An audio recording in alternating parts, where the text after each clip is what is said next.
Recording on হয়ে গেছে। আশা করছি আজকে ঠিকঠাকই হবে।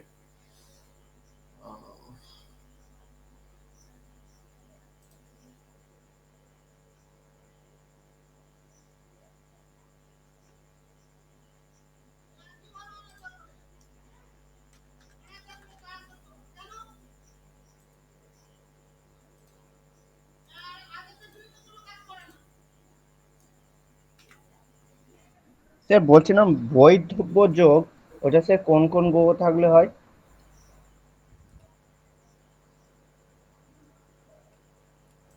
দেখুন, বৈধব্য যোগ প্রথমত বেশিরভাগটা দেখা যায় মাঙ্গলিকের ক্ষেত্রে, যারা মাঙ্গলিক হয়ে থাকে হ্যাঁ। তাদের ক্ষেত্রে বৈধব্য যোগটা বেশি এফেক্ট ফেলে। এটা সহজ বিচার। আচ্ছা। আর নচেত দ্বিতীয়ত বৈধব্য যোগ দেখার জন্য কয়েকটা বিচার আমাদের থাকে, যেটা আমাদের একটু দেখতে হয়। আহ যেমন সপ্তমপতির অবস্থান। সপ্তমপতি যদি পীড়িত থাকে সেক্ষেত্রে বৈধব্য যোগের একটা ব্যাপার চলে আসে। সব থেকে বেশি প্রভাব বিস্তার করে যখন মাঙ্গলিকের সঙ্গে সঙ্গে সপ্তমপতি পীড়িত হয়, তখন একটা বৈধব্য যোগের ব্যাপার চলে আসে।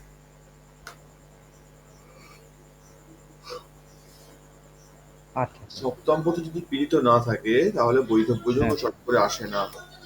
বৈধব্য যোগটা আচ্ছা। সম্পূর্ণ নির্ভর করে সপ্তমপতির উপরে এবং মাঙ্গলিকের উপরে।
হ্যাঁ, তো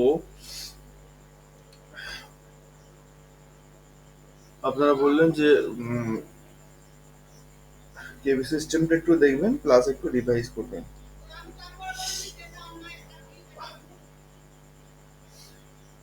দেখুন, প্রথম কথা, কেপিতে যাওয়ার আগে আমি কয়েকটা কথা বলতে চাই, যেটা কত আমাদের আগে কয়েকটা ক্লাসে হয়ে গেছে, হয়তো অনেকে মনে নেই।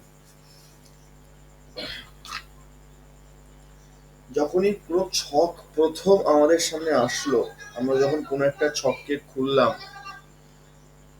খুব সহজে ছকটা দেখা মাত্রই আমাদের সামনে যদি সেই ব্যক্তি বসে থাকে যার ছক আমরা খুলেছি, কয়েক সেকেন্ডের মধ্যে সে আমাদেরকে যখনই তার ডেট অফ বার্থ দিল, তখনই সে একটা আশা নিয়ে বসে আছে যে এই বোধহয় আমায় কিছু বললো আমার সম্পর্কে। তো একটা ছক পাওয়া মাত্রই যখনই ছকটা আমাদের চোখের সামনে খুললো, তখন সর্বপ্রথম আমরা দেখবোটা কি? সর্বপ্রথম আমরা দুটো জিনিসকে লক্ষ্য করব, এক হচ্ছে সেই জন্মছকের লগ্নটা কি এবং রাশিটা কি। এই লগ্ন এবং রাশি সম্পর্কে যদি আমাদের জ্ঞান ডেপথলি মানে একদম ডিপলি থাকে, তাহলে ওই নিয়েই কথা বলতে বলতে অর্ধেক সময় কেটে যাবে। কারণ লগ্ন এবং রাশির যে গুণাবলী, এটা তার সঙ্গে সবটাই মিলবে।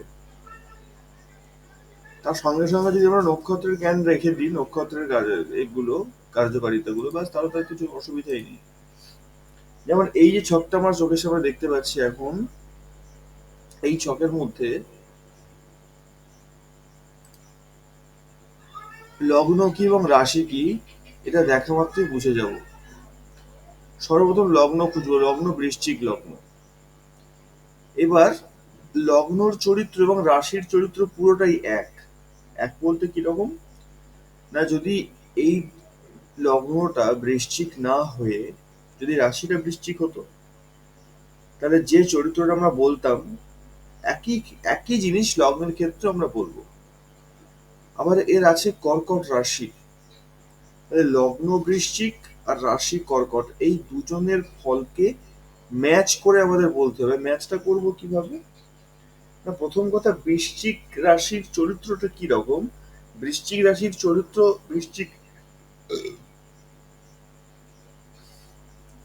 বৃশ্চিকের স্বামী হচ্ছে মঙ্গল, আর মঙ্গলের স্বাভাবিক চরিত্র হলো ক্রোধিত হওয়া।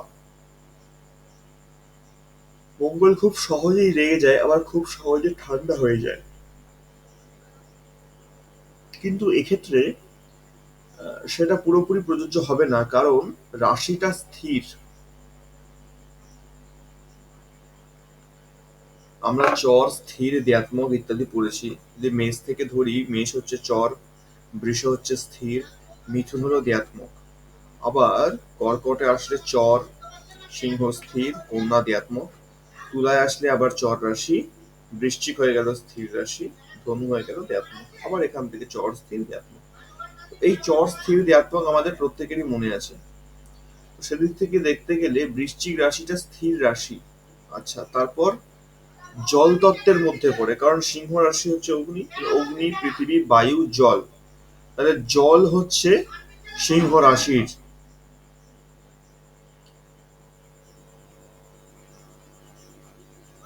ভুল বললাম, জল সিংহ রাশি না, জল হচ্ছে বৃশ্চিক রাশি। তো এই যে একটা মিনিট ক্ষমা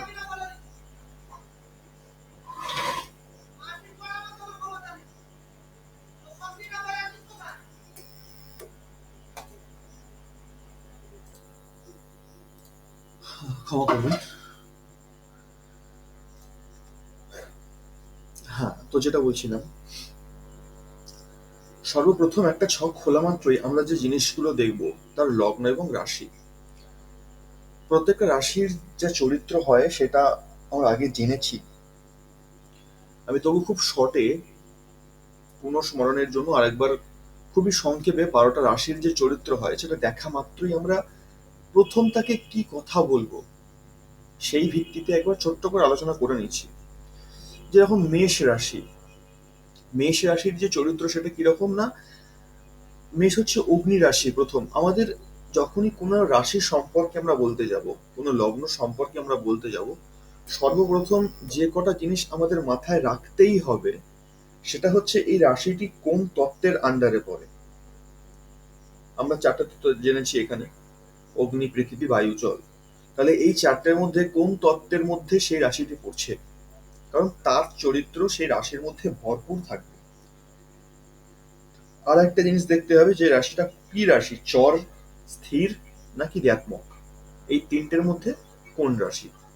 তো যদি দেখি মেষ রাশি, মেষ রাশি অগ্নি রাশি এবং তার সঙ্গে চর রাশিও বটে। তো তাহলে মেষ রাশি অগ্নি রাশি প্লাস চর, তাহলে এর চরিত্র কিরকম হবে না, এর স্বামী আবার মঙ্গল।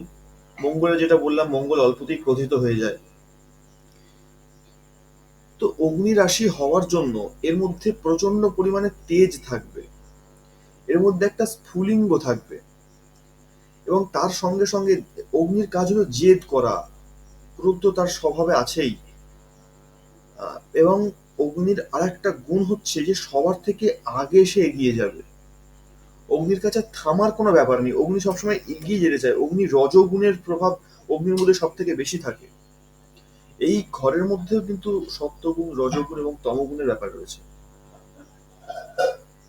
যেরকম আমরা চর স্থির দ্যাত্মক পড়ছি, ঠিক এই চর স্থির দ্যাত্মকের সঙ্গেই মিলিয়ে রয়েছে রজ, সত্য এবং তম। যেখানে যেখানে চর রাশি দেখবো আমরা, চর রাশি মানেই হলো রজগুণী, স্থির রাশি মানেই হলো সত্যগুণী। আর দ্যাত্মক রাশি যেখানে যেখানে পাবো, মানে যে কটা দ্যাত্মক রাশি আছে সবকটাই কিন্তু তমগুণের মধ্যেই পড়বে। কিন্তু এবং দ্যাত্মকের মধ্যে কিছুটা ভাগ থাকে, সবটা তম আসে না, ওখানে 3 গুণ মিশ্রিত অবস্থাতেই আসে বেশিরভাগ ক্ষেত্রে। কিন্তু আমরা তমগুণটাকে বেশি একটু প্রাধান্য দেওয়ার চেষ্টা করব সেখানে। কিন্তু এটুকু মনে রাখবো, যতগুলো চর রাশি আছে প্রত্যেকটা রজগুণী, যতগুলো স্থির রাশি আছে প্রত্যেকটা সত্যগুণী। তাহলে রজগুণের স্বভাব তো নতুন করে বলার কিছু নেই, আমরা সবাই জানি রজগুণের স্বভাব কি, যে সে কখনো থামতে চায় না, সে এগিয়ে যেতে চায়, সে ভোগের দিকে যেতে চায়। তো এই মেষ রাশিও ঠিক তেমনি, এ নিজের স্বার্থ চরিতার্থ করার জন্য, মানে যদি এর মাথায় কোনো কিছু একটা ঢুকে যায় যে আমাকে এটা করতে হবে, তো সেটা ওরা করেই ছাড়বে, ওর মাথায় একটা জেদ চেপে যায় যে আমি এটা করব। এবং মেষ রাশির আর একটা স্বভাব হচ্ছে, 100 জন থাক বা 1000 জন থাক, তার মধ্যে কোনো একটি কাজের প্রস্তাব দিলে সর্বপ্রথম যে হাত তুলে দাঁড়িয়ে বলবে হ্যাঁ আমি করতে পারবো, সে হলো মেষ রাশির জাতক বা জাতিকা। এটা মেষ রাশির একটা গুণ, এটা কিন্তু অন্য কোনো রাশির মধ্যে নেই। 12টা রাশির মধ্যে এটা একমাত্র মেষ রাশির মধ্যেই আছে, সবার প্রথমে এগিয়ে যাওয়া, এগিয়ে আসা, যে হ্যাঁ আমি আছি। মেষ রাশির মধ্যে একটা নেতৃত্ব দেওয়ার ক্ষমতাও আছে, কারণ মঙ্গলের রাশি সেনাপতি, সেনাপতি স্বাভাবিকভাবেই নেতৃত্ব দিয়ে থাকে। তো এই মেষের মধ্যেও কিন্তু নেতৃত্ব দেওয়ার ক্ষমতাটা প্রচন্ড পরিমাণে আছে, এবং সে চায় নেতৃত্ব দিতে। কিন্তু এর সব থেকে বড় দোষ যেটা, এই যে একটা স্বভাব যে সবার আগে দাঁড়িয়ে পড়া এবং দায়িত্ব নিজের কাঁধে নিয়ে নেওয়া, যে আমি আছি আমি করতে পারবো, ঠিক এই গুণটাই এদের বিপদ ডেকে আনে।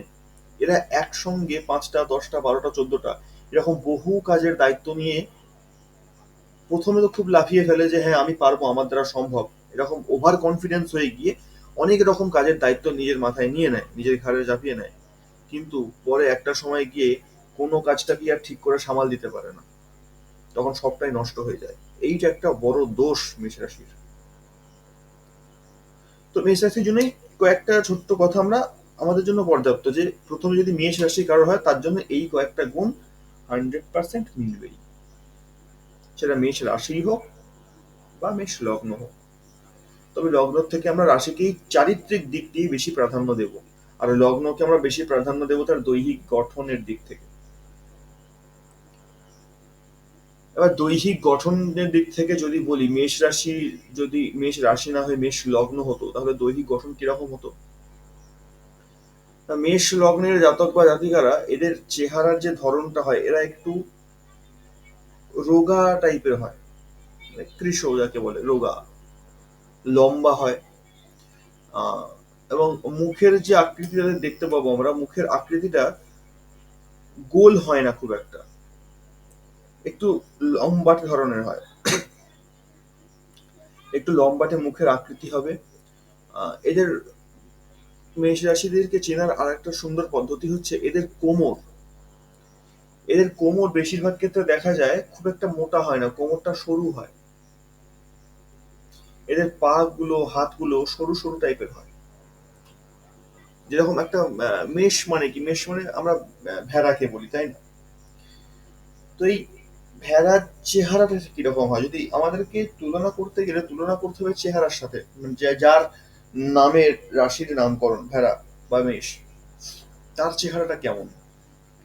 যদি তার চেহারাটা দেখি, তাহলে মানুষের চেহারাটা কিরকম হতে পারে একটা আন্দাজ আমাদের হয়ে যাবে।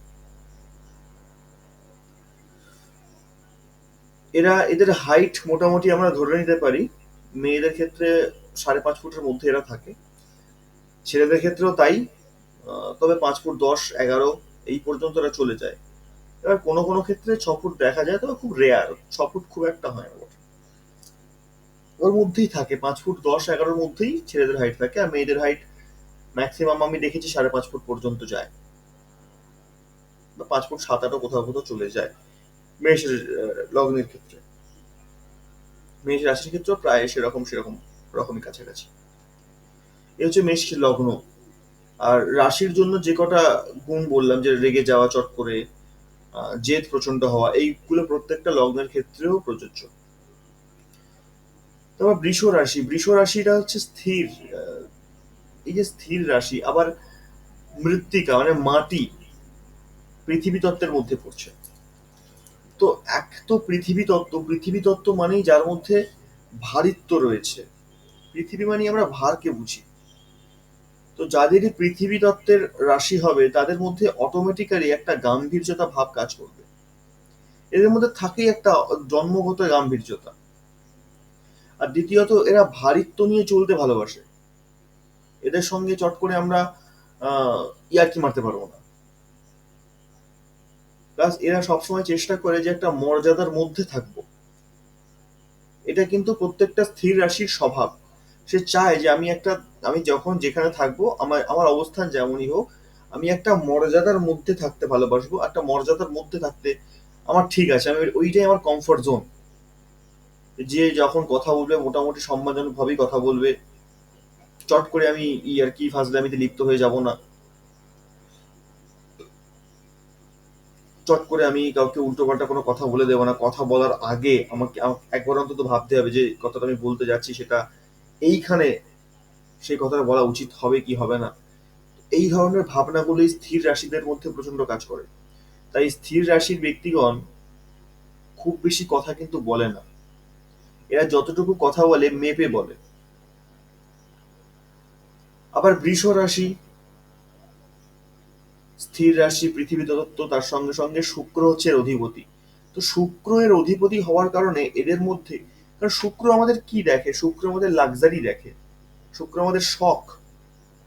শুক্র আমাদেরকে এটা বোঝায় যে তোমার ধন বা অর্থ সেটা কোন জায়গা থেকে আসবে বা কোথায় সেটা লুকিয়ে আছে, সেই পথটা কি, সেটা আমাদেরকে শুক্র দেখায়।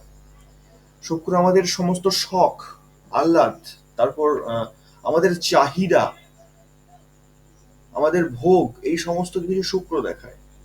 শুক্র যদি কারো জন্মছকে স্ট্রং না থাকে, তাহলে সেই ব্যক্তি জীবনে কখনো কোনো কিছুই ভোগ করতে পারবে না। হয়তো অন্যান্য গ্রহের শুভতার কারণে সে প্রচুর ইনকাম করলো বা প্রচুর সঞ্চয় করলো, কিন্তু তার নিজের ভোগের জন্য একটা কিছু লাগবে না যদি শুক্র ফেভারে না থাকে। আর যদি কোনো ব্যক্তির শুক্র ফেভারে থাকে, সে ইনকাম করতে পারুক বা না পারুক, সে কিন্তু ভোগটা করবে একদম 100%।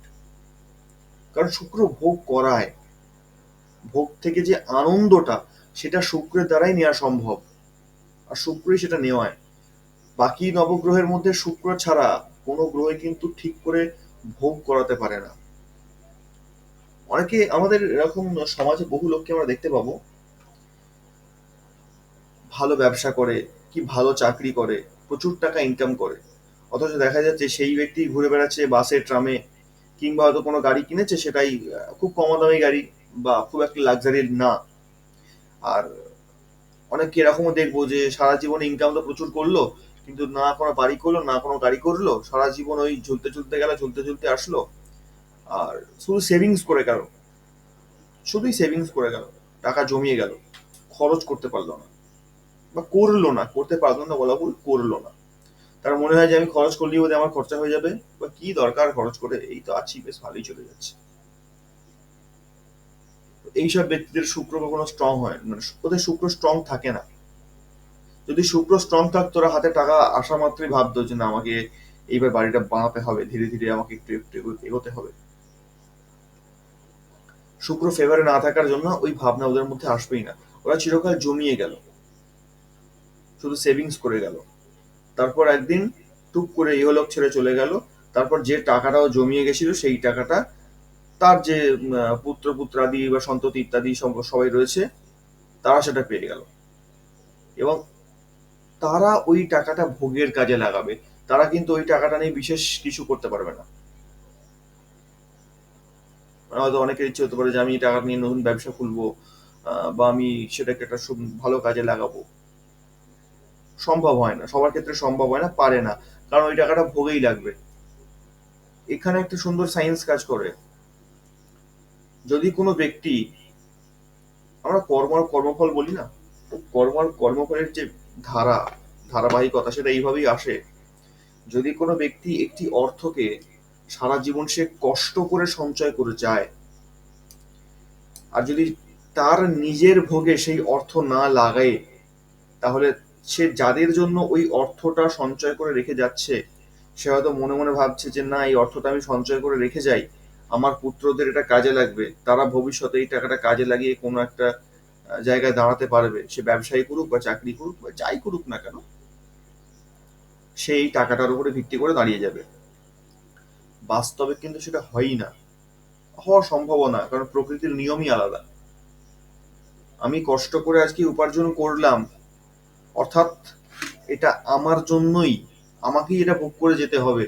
আর যদি আমি এই টাকাটা যে উপার্জন করলাম যদি ভোগ না করে যাই, তাহলে এই টাকাটা ভোগ করার জন্য আমাকে আবার ফিরতে হবে, আবার আসতে হবে, এটাই নিয়ম।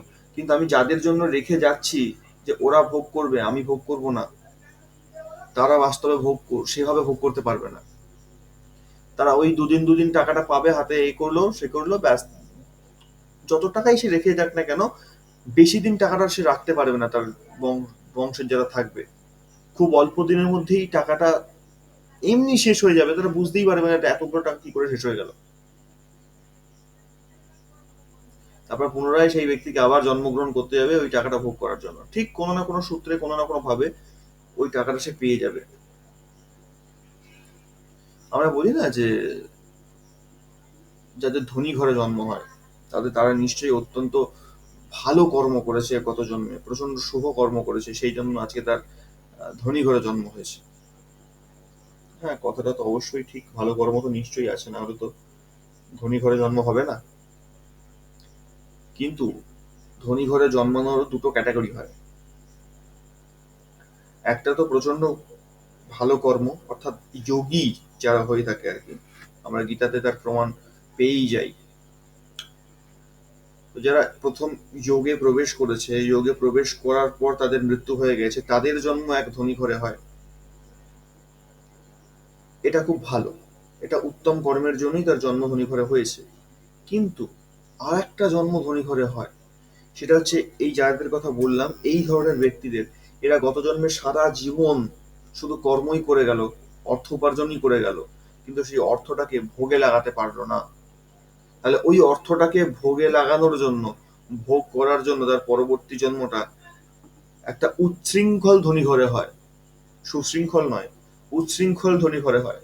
বা যদি সুশৃঙ্খল ধনী ঘরে হলেও এই জন্মে ওই ব্যক্তি কিন্তু কোনো কর্ম করবে না, শুধু ভোগই করবে।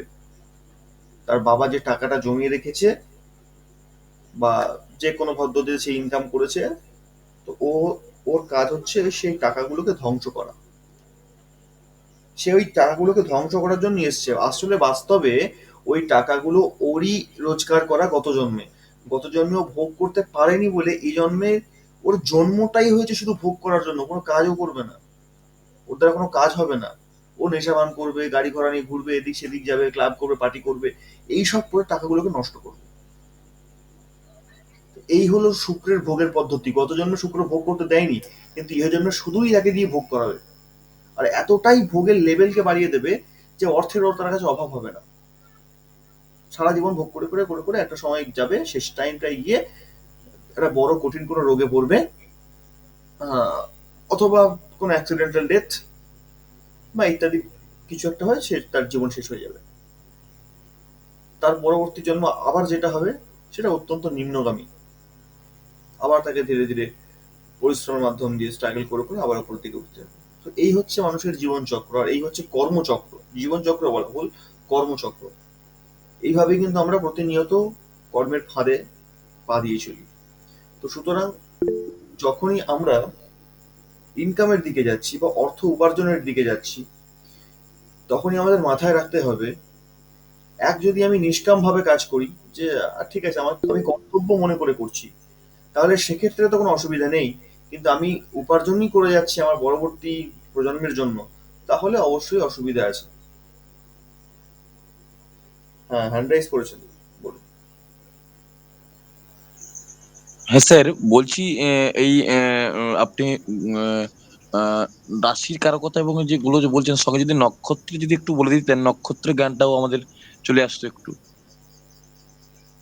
নক্ষত্রটা বললে বুঝতে পারবেন না, নক্ষত্রটা আমি আলাদাভাবে রাখবো। ওটা ওটা আচ্ছা শুধু আচ্ছা, এর বেশ সঙ্গে নক্ষত্রটা বেশ। ওইভাবে আসবে না, ওইভাবে ফলের সঙ্গে নক্ষত্র বিছের ওভাবে আসে না, ওটা আলাদা। আচ্ছা আচ্ছা আচ্ছা স্যার, ঠিক আছে ঠিক আছে স্যার, কন্টিনিউ করুন, ঠিক আছে।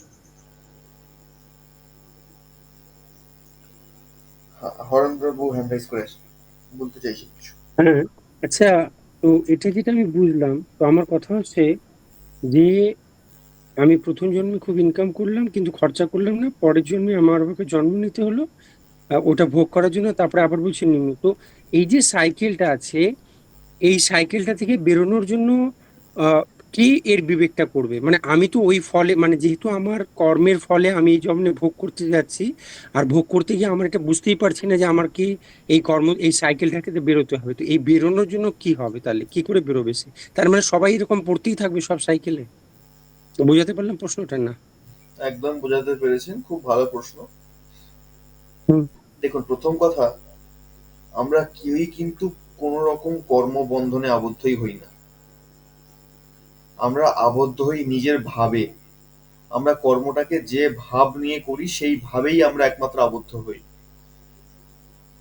তো যদি কর্ম করার সময় আমাদের ভাবটাই থাকে নিষ্কাম, বা আমার উদ্দেশ্য কি, আমি, আমার জন্ম হয়েছে, আমার একটা পরিবার আছে, আমার কর্তব্য হচ্ছে সেই পরিবারটাকে চালানো, এবং এমন ভাবেই চালানো যাতে আমার পরিবারের সদস্যদের কোনো রকম কষ্ট না হয়, এইটুকু আমার কর্তব্য। তো এইবার তার সঙ্গে সঙ্গে শুধুমাত্র আমার পরিবারকে আমি চালাবো সেটাই আমার কর্তব্য, এমনটা কিন্তু নয়। আমাকে নিজেকেও চালনা করতে হবে।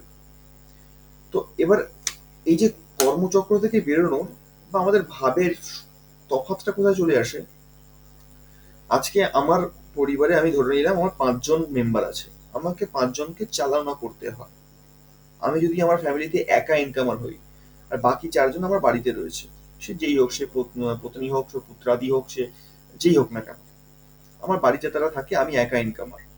তাহলে এখন দেখা যাচ্ছে আমার বর্তমান অর্থনৈতিক অবস্থা অনুযায়ী আমার মাসে ইনকাম হলো 1 লাখ টাকা। তো এইবার আমার সংসার খরচ ইত্যাদি সমস্ত কিছু নিয়ে আমার মাসে খরচ হয় 40,000 টাকা, আমি ধরে নিলাম। তাহলে 10,000 টাকা আমার সেভিংস, তাই তো? কিন্তু সমস্যা হয়ে যায় এখানে, এই ধরনের ব্যক্তি যাদের শুক্র ফেভার থাকে না, যারা ভোগ করেন না, যারা পরবর্তী জেনারেশনের জন্য টাকা জমিয়ে রাখে, এরা কি করতে চায়, এরা এই যে তার প্রত্যেক মাসে 40,000 টাকা খরচ, যেটা খরচ করলে তার সংসারটা খুব স্বাচ্ছন্দ্যে এবং সুন্দরভাবে চলে যাবে, সে কি করে, এই 40,000 টাকা থেকেও সেই সংসার খরচের টাকা বাঁচাতে চায়, সেখান থেকে টাকা কেটে রাখতে চায়। এটা কোন ভাবে সে করে, যে না, আমি যদি আজকে 40,000 টাকা থেকে আরো 5,000 কি 10,000 টাকা বাঁচিয়ে রাখতে পারি, তাহলে সেই টাকাটা আমার সেভিংসে থাকবে। আমার ছেলেটা বড় হচ্ছে, পরবর্তীতে সে এই টাকাটা দিয়ে কিছু একটা করতে পারবে।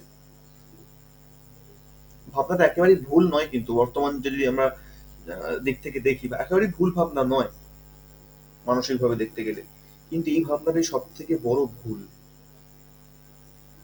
কারণ আমি আমার যে মান্থলি ইনকাম 50,000, আমি সেখানেই স্তব্ধ হয়ে গেছি, আমি সেটাকে আর বাড়ানোর কোনো কথা ভাবছি না। কারণ আমার আমার উদ্দেশ্য কর্ম করা। তো আমি যদি ঠিকঠাক করে কর্মটা করি, আমার কর্ম পথে থাকি, আমার ইনকাম এমনি বাড়বে। তাহলে সেখানে আমার যে সংসারে 40,000 টাকা বরাদ্দ হয়ে আছে, আমি সেখান থেকে সেটা কমাতে পারি না ভবিষ্যতের কথা ভেবে? কারণ ভবিষ্যতে কি হবে আমরা জানি না। তো এবার সে যে ভাবে, আমরা পড়ি আসলে ভাবের চক্করে, আমরা কর্মের চক্করে পড়ি না, কিন্তু আমরা যে ভাব নিয়ে যখন যে কর্মটা করি সেই ফলটা আমাদের ভুগতে হয়। যদি এই ব্যক্তি যদি বলতো যে না, আমি আমার কর্মটাকে ঠিক করি, আমার ইনকামটাকে আরো বাড়াবার চেষ্টা করি, তাহলে তাকে কিন্তু এই 40,000 টাকা থেকে কোনো 1 টাকাও কমাতে হতো না। তার সংসারটা স্বাচ্ছন্দ্যে চলে যেত, এবং তার ইনকামটা ওইদিকে বেড়ে যেত, সেভিংসটাও বেড়ে যেত। তাহলে তার ভাবটা যেত কর্মের দিকে। আর যখন ব্যক্তির ভাব শুধুমাত্র কর্মের দিকে থাকে, কর্মফলের দিকে থাকে না, তখন তো তাকে কোনো কর্মচক্রে পড়তে হয় না, ওখান থেকেই তার মুক্তির পথ খুলে যায়। কিন্তু না কিন্তু স্যার, একটা কথা, সরি, কিন্তু এই যে ও চিন্তা ভাবনাটা করছে, এটা তো দোষ ওর না। ও তো ওই যে শুক্র যেহেতু ডাউন, সেই জন্য সে এরকম চিন্তা করাচ্ছে। আর শুক্র আপ হলে সে চিন্তা করতো না চলো খরচা করি, 40,000 হয়তো আমি 50,000 খরচা করি। কিন্তু এইটা আমার প্রশ্ন, যে যখন গ্রহ আমাকে চিন্তা করতেই দিচ্ছে না, আমার যে চিন্তা ভাবনাটা আসছে যে 40,000 থেকে আমি 10,000 বাঁচাবো, এটা কেন আসছে? এটা আপনি বলছেন গ্রহের জন্য। তাহলে এই জায়গাটাকেই আমি পয়েন্ট করতে চাইছি যে এইটা কেন, তাহলে আমি কি করে বেরোবো এই জায়গাটা থেকে? ও তো আমাকে গ্রহ এরকম করতেই দেবে না। হ্যাঁ, ব্যাপার হচ্ছে হ্যাঁ। গ্রহ একটা পর্যায় পর্যন্ত আমাদের ফল দেয়। আমাদের মধ্যে গ্রহ ফলটা দেয় কোথায়, প্রথম আমাদের বুঝতে হবে। আমাদের যে শরীরটা আছে, শরীরের মধ্যে ইন্দ্রিয় আছে। ইন্দ্রিয়কে কন্ট্রোল করে আমাদের মন, আর মনকে কন্ট্রোল করে আমাদের বুদ্ধি, আর বুদ্ধিকে কন্ট্রোল করে আমাদের বিবেক। এই কয়েকটা ধাপ। আর গ্রহরা প্রভাব ফেলে আমাদের ইন্দ্রিয়ের উপরে, আমাদের মনের উপরে, আমাদের বুদ্ধির উপরে। এই তিনটে জিনিস গ্রহের কন্ট্রোলে আছে। কিন্তু গ্রহের কন্ট্রোলে যেটা নেই সেটা হলো বিবেক। এই জন্যেই এই গ্রহদের চক্কর থেকে বাঁচার জন্য, বা যাতে আমরা ভুল চিন্তা ভাবনা গুলো না করি বা সেদিকে না যাই, এই জায়গা থেকে আমাদেরকে টেনে বের করে আনার জন্যই গীতা বলুন, বেদ বলুন, উপনিষদ বলুন, এত ইত্যাদি গ্রন্থের রচনা করা হয়েছে।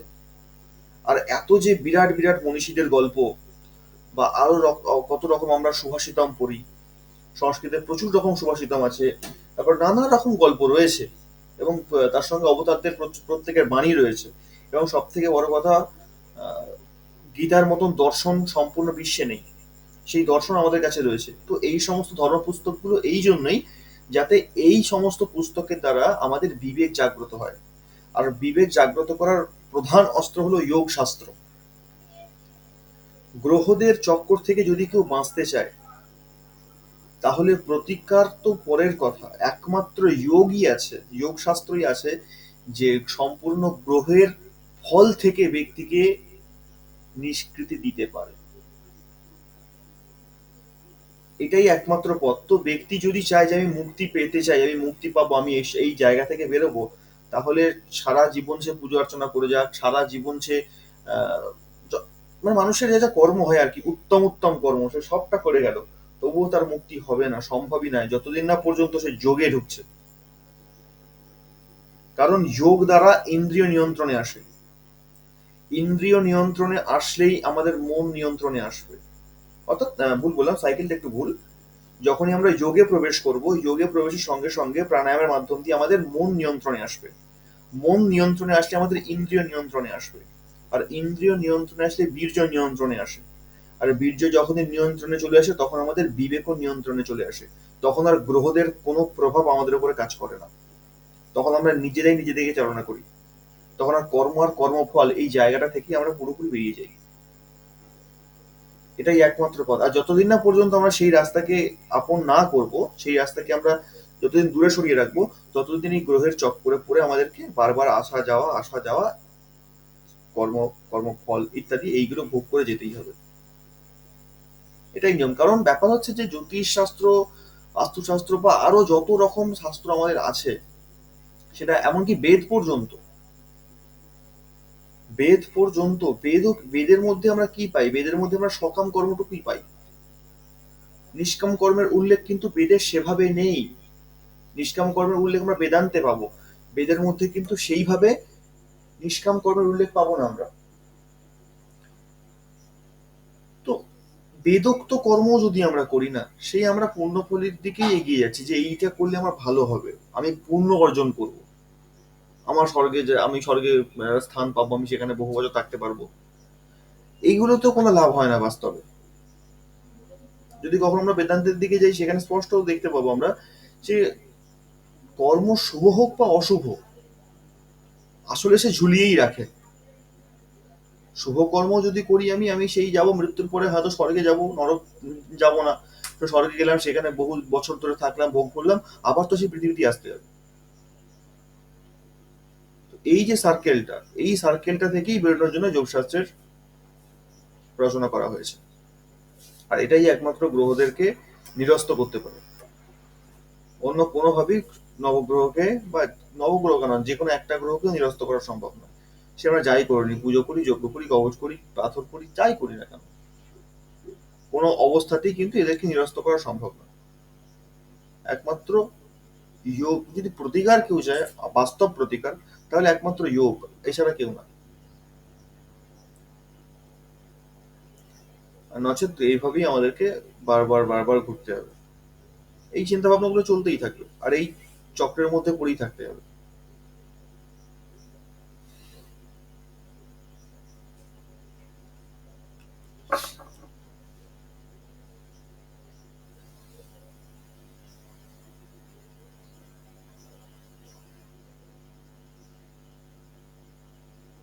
তো কোথা থেকে যেন কোথায় ছিলেন যেন?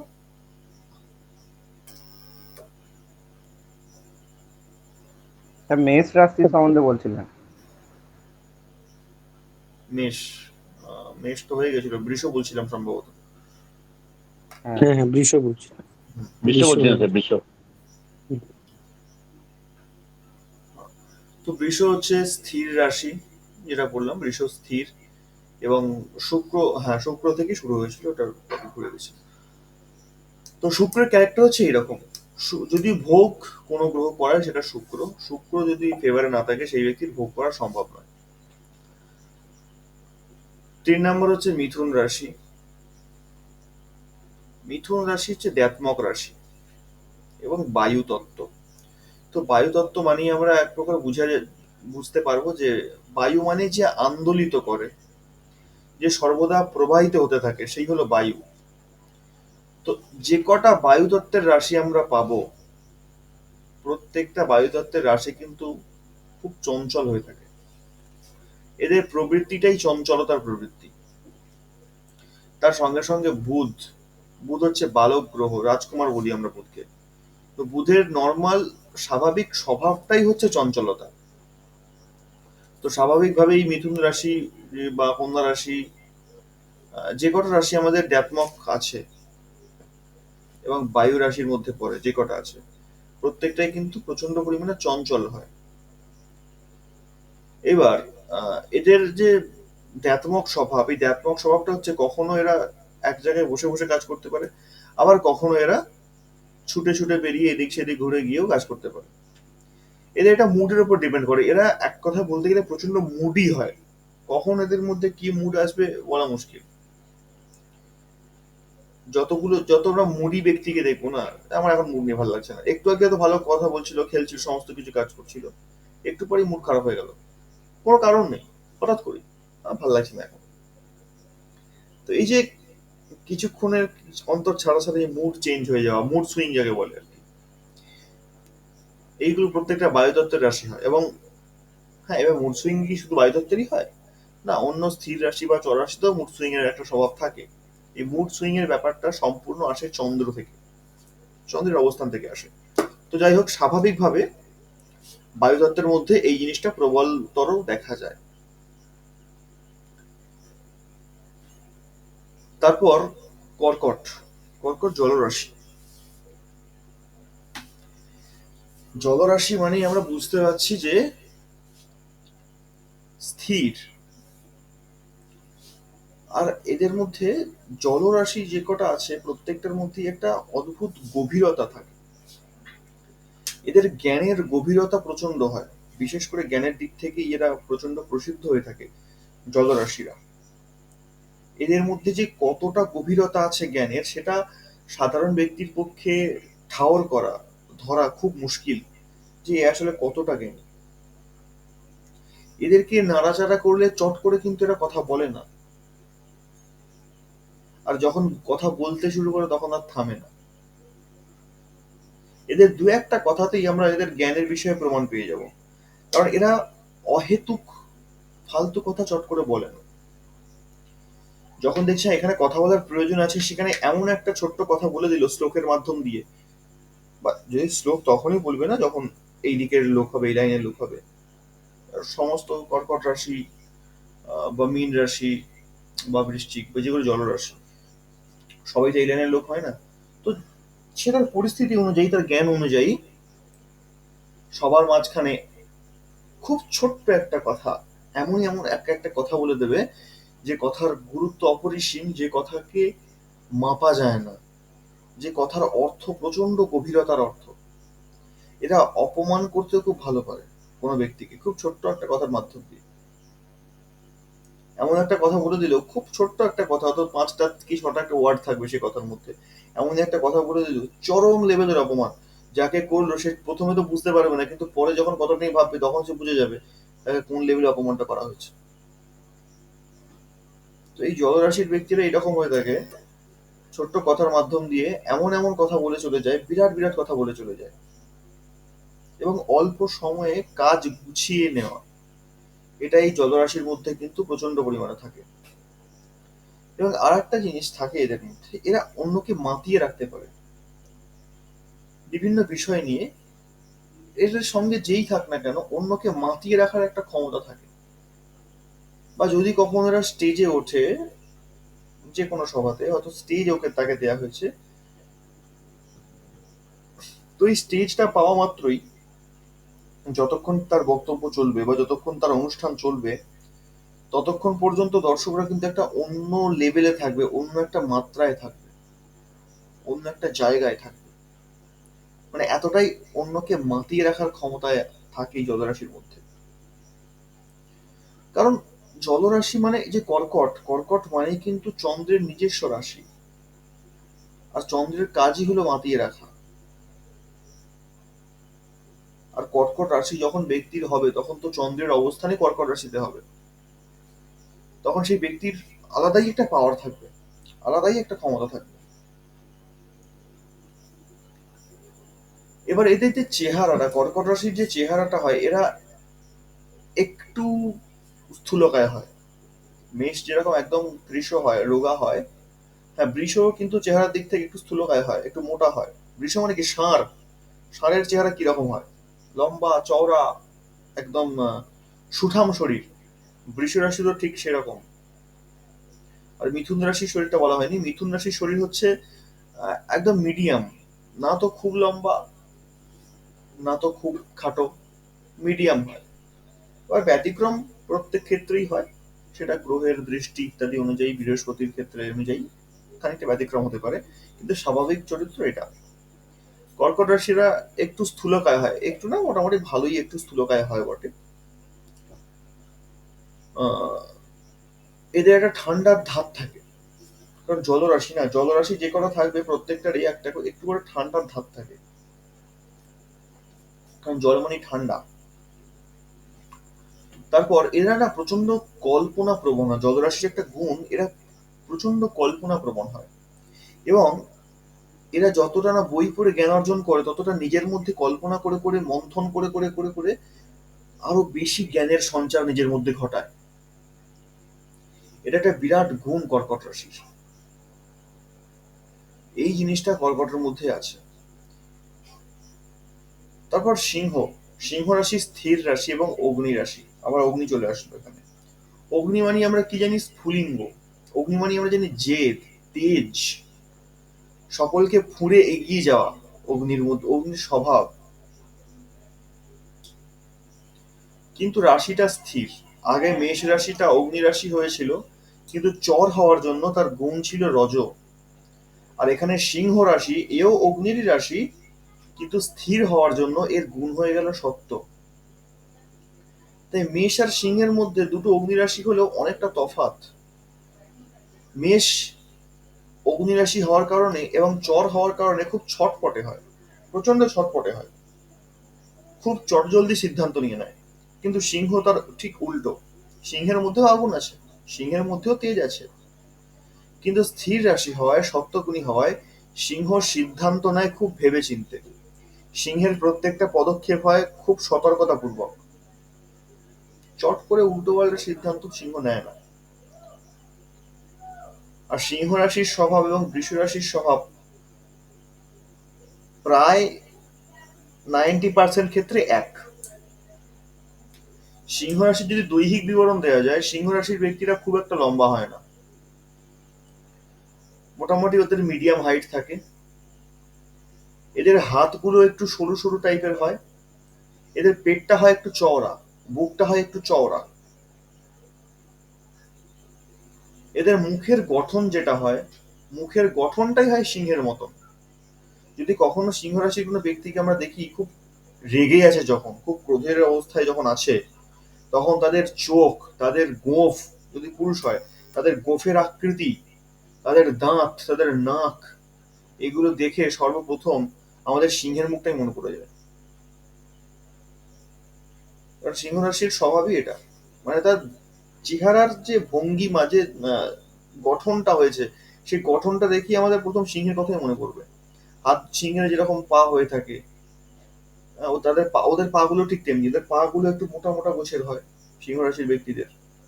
আর পায়ের পাতাটা হয় চ্যাটা। কর্ক রাশির ক্ষেত্রে যেরকম পায়ের পাতাগুলো মোটা মোটা টাইপের হয়, স্থূলকায় হয়, সিংহ রাশির পা গুলো স্থূলকায়, কিন্তু পায়ের যে পাতা হয় গোড়ালির থেকে শুরু করে পুরো আঙুল পর্যন্ত, সেটা হয় চ্যাটা, চওড়া টাইপের হয়। হাতগুলো মোটামুটি লম্বা তো হয়, কিন্তু সরু সরু হয়, কবজির কাছে দেখলে বুঝবো যে সরু সরু টাইপের হয়ে আছে। যখন আমরা হাতের আঙুল ইত্যাদি গুলো দেখবো, দেখবো প্রত্যেকটা আঙুলের মধ্যে একটা পর্যাপ্ত পরিমাণে ফাঁক, ভালোই ফাঁক আছে। যেরকম সিংহের পাঞ্জা হয় না, ঠিক সেরকম বড় বড় পাঞ্জা এরকম দেখতে পাবো আমরা।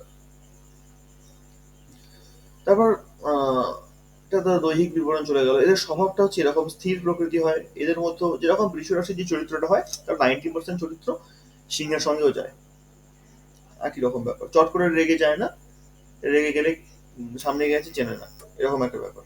কিন্তু উম, এরা রাগে না, সিংহ রাশির ব্যক্তিরা খুব একটা রাগে না। কন্যা, কন্যা ঠিক তেমনি বুধের রাশি। আগে যেরকম কন্যা মিথুন ছিল দ্ব্যাত্মক রাশির, এইখানে কিন্তু কন্যা হয়ে গেল কি, এখানেও কন্যা দ্ব্যাত্মকই আলো। কিন্তু দ্ব্যাত্মক হলেও তত্ত্বের দিক থেকে এইখানে কন্যা আসলো পৃথিবী তত্ত্ব। পৃথিবী তত্ত্ব কন্যা রাশি এবং বায়ুতত্ত্ব মিথুন রাশি, এই দুটোর মধ্যে বুধ একা অধিপতি হলেও প্রচন্ড পরিমাণে তফাৎ হয়ে যায়। যেহেতু এখানে পৃথিবী তত্ত্ব চলে আসলো কন্যা রাশির মধ্যে, এই জন্য পৃথিবী তত্ত্ব হওয়ার কারণে আমি যেটা আগে বললাম যে বুধের রাশি মানে সে চঞ্চলতার প্রতীক হবে, কিন্তু কন্যার ক্ষেত্রে সেটা হবে না, কারণ কন্যার রাশিটা হয়ে গেছে পৃথিবী তত্ত্ব। আর পৃথিবী তত্ত্ব রাশি হওয়া মানে সে একটু ভারিত্ব পছন্দ করে, সে একটু গাম্ভীর্যতাকে পছন্দ করে, নিজের ওয়েট নিয়ে চলতে পছন্দ করে, এবং সে চায় আমার সঙ্গে যে কথা বলবে বা আমি যার সঙ্গে কথা বলবো একটা মর্যাদা রেখে। তাই এখানে রাশিটা বুধের হলেও তত্ত্বের পরিবর্তনের জন্য সেই ব্যক্তির চরিত্রের পরিবর্তন চলে আসবে। এটা হলো কন্যা। এবং কন্যার প্রথম, কন্যা রাশি যদি একটা জীবনী দেখা যায়, কন্যা রাশির প্রথম জীবনটা কাটে একটা কনফিউশনের মধ্যে। কারণ কন্যা রাশির যে সিম্বলটা আমরা আগের ক্লাসে দেখেছিলাম, সেটা দেখেছিলাম একটা নৌকা মাঝ নদীর মধ্যে আছে, সেখানে একটা মেয়ে হাতে একটা ঝাড় প্রদীপ বা একটা প্রদীপ নিয়ে আসে, এবং প্রচন্ড ঝড় সেখানে বইছে, আর সে চেষ্টা করছে যে সেই ঝড় থেকে প্রদীপটাকে বাঁচাতে, যাতে আগুনটা, প্রদীপটা নিভে না যায়। তো এই হচ্ছে চরিত্র, এবং সে বুঝতে পারছে না সে কি করবে, সঙ্গে মাঝিও নেই, সে প্রদীপটাকে বাঁচাবে নাকি সে নৌকাটাকে চালিয়ে নিয়ে গিয়ে পারে নিয়ে যাবে। তো এই যে একটা কনফিউশন, এই যে একটা দ্বিধা, এই দ্বিধাটা কিন্তু কোন মানুষের প্রথম জীবনের মধ্যে প্রচন্ড পরিমাণে থাকে। যে কোনো বিষয় নিয়ে একটা দ্বিধা তাদের মধ্যে কাজ করে, কিন্তু প্রথম জীবনে কেন, সারা জীবনেই কোনো না কোনো দ্বিধায় তারা থাকে, কোনো না কোনো প্রশ্নের মধ্যে সে ঝুলতেই থাকে সারা জীবন। এটা তাদের একটা ন্যাচারাল স্বভাব। এবং তার সঙ্গে সঙ্গে এরা প্রচন্ড হিসাবি হয়, মানে সেভিং, এই একটু আগে বলছিলাম না সেভিংস এর যে ব্যাপারটা, তো সেভিংস কি করে করতে হয় এদের মধ্যে এটা ভরপুর থাকে। এরা ভালো হিসাব, মানে হিসাবের দিক থেকে এরা প্রচন্ড পরিমাণে এগিয়ে আর কি। 12টি রাশির মধ্যে হিসাব নিকাশের দিক থেকে, সেভিংস এর দিক থেকে এরা 12টি রাশিকে পিছনে ফেলে এগিয়ে যায়, এতটা হিসাবই হয় এরা। তারপরে তুলা, দৈহিক বিবরণ। কন্যার যে দৈহিক বিবরণটা হয়, এটা হচ্ছে যে এক্ষেত্রেও দেখা যায় যে এরা খুব একটা বেশি মোটা হয় না, এদের মিডিয়াম ফিগার হয়, একদম মিডিয়াম ফিগার হয়। তারপর কন্যা রাশির ক্ষেত্রেও দেখা গেছে যে এদের যে মুখশ্রীটা হয়, এদের মুখশ্রীটাও কিন্তু একদম গোল হয় না, ঠিক মেষের মতোই খানিকটা বলা যেতে পারে। মুখশ্রীটাও কিন্তু খুব একটা গোল হয় না, খানিকটা লম্বাটে ভাব এদের মধ্যে থাকে মুখশ্রীর মধ্যে। তারপর এদের হ্যাঁ, এই কন্যা রাশির আরেকটা গুণ হচ্ছে এদের স্বভাবটা খুব কোমল স্বভাব হয়, ইমোশনাল প্রকৃতির হয়, মায়ামোহ যুক্ত হয়। পেটের প্রবলেম একটা বড় সমস্যা কন্যা রাশির, এটা কিন্তু এদের থাকে জন্মগতভাবে। কন্যা রাশির যে প্রধান আকর্ষণ হয়, যদি আমরা কোনো আকর্ষণকে দেখি যে সেই ব্যক্তিকে দেখলে আমি তার প্রতি আকৃষ্ট হচ্ছি কিসের জন্য, তো সেই দিক থেকে যদি বলা যায় এটা কন্যা রাশির মধ্যেই আছে। কন্যা রাশির প্রধান আকৃষ্টতা বা প্রধান অঙ্গ যদি কিছু থেকে থাকে যেটা দ্বারা অন্য অন্য ব্যক্তি আকৃষ্ট হয়, সেটা তার চোখ। তাদের চোখগুলোর ডিজাইনটাই অন্য রকমের হয়, সেটাই কিন্তু তাদের মেন প্রধানত আকৃষ্ট, অন্য ব্যক্তিকে তাদের তাদের প্রতি আকৃষ্ট করার একটা অন্যতম কারণ। তারপর যদি তুলাকে দেখি আমরা, তুলা রাশি এখানে হয়ে গেল দ্যাত্মক, আর চলে আসলো বায়ু তত্ত্ব। তো তুলা রাশি শুক্রের রাশি, স্বাভাবিকভাবে ভোগের দিকে তো সে যাবেই। আর দ্বিতীয়ত তুলা রাশি এখানে তত্ত্ব অনুযায়ী যেহেতু বায়ু তত্ত্ব হয়ে গেল, বায়ু তত্ত্ব মানে হয়ে গেল চঞ্চলতার প্রতীক একটা, সেটা তো এসেই গেল। এরা স্থির থাকতে পারবে না, যতই যাই করুক তুলা রাশির ব্যক্তিরা কিন্তু চট করে স্থির হতে পারে না, কারণ বায়ু রাশি হওয়ার জন্য। শুক্রের জন্য এরা একটুখানি লাক্সারি লাইফ লিড করার ওদের পছন্দ করবে, গাড়ি বাড়ি টাকা পয়সা হবে, সমস্ত কিছু থাকবে, সুবিধা যাকে বলে সব দিক থেকে আমার সুবিধা হবে, এই জিনিসগুলো তুলা রাশির একটা থাকে টেন্ডেন্সি। আর নিজের ইচ্ছাকে পূরণ করার জন্য তুলা রাশির ব্যক্তিরা সমস্ত কিছু করতে পারে।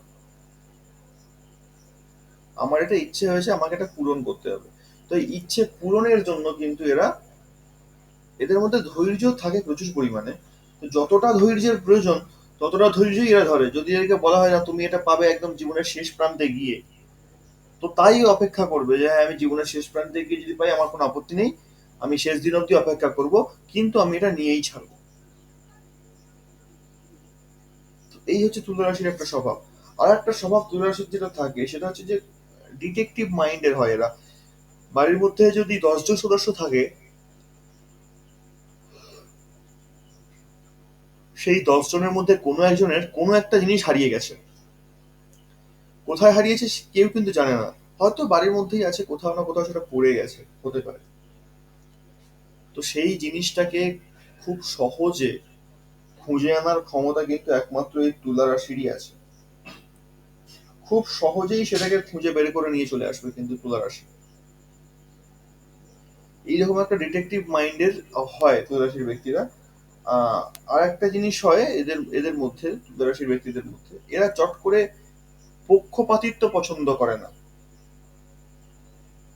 হয়তো কোনো ব্যক্তি অন্য একজন ব্যক্তি অন্য একজন ব্যক্তির সঙ্গে পক্ষপাতিত্ব করছে, এই জিনিসগুলো এরা পছন্দ করে না। তুলা রাশির ব্যক্তিরা সবসময় চায় সমানতা, আমি যতটা পেয়েছি আমি ততটাই দেব, বেশিও না কমও না। এই যে একটা ব্যালেন্স, কারণ তুলা মানে পাল্লা জানি আমরা, তো এরা ব্যালেন্স করে চলতে খুব ভালো পারে। এটা তুলা রাশির স্বভাব। এদের দৈহিক গঠন যেটা হয়, এরা একটু বেটে হয়,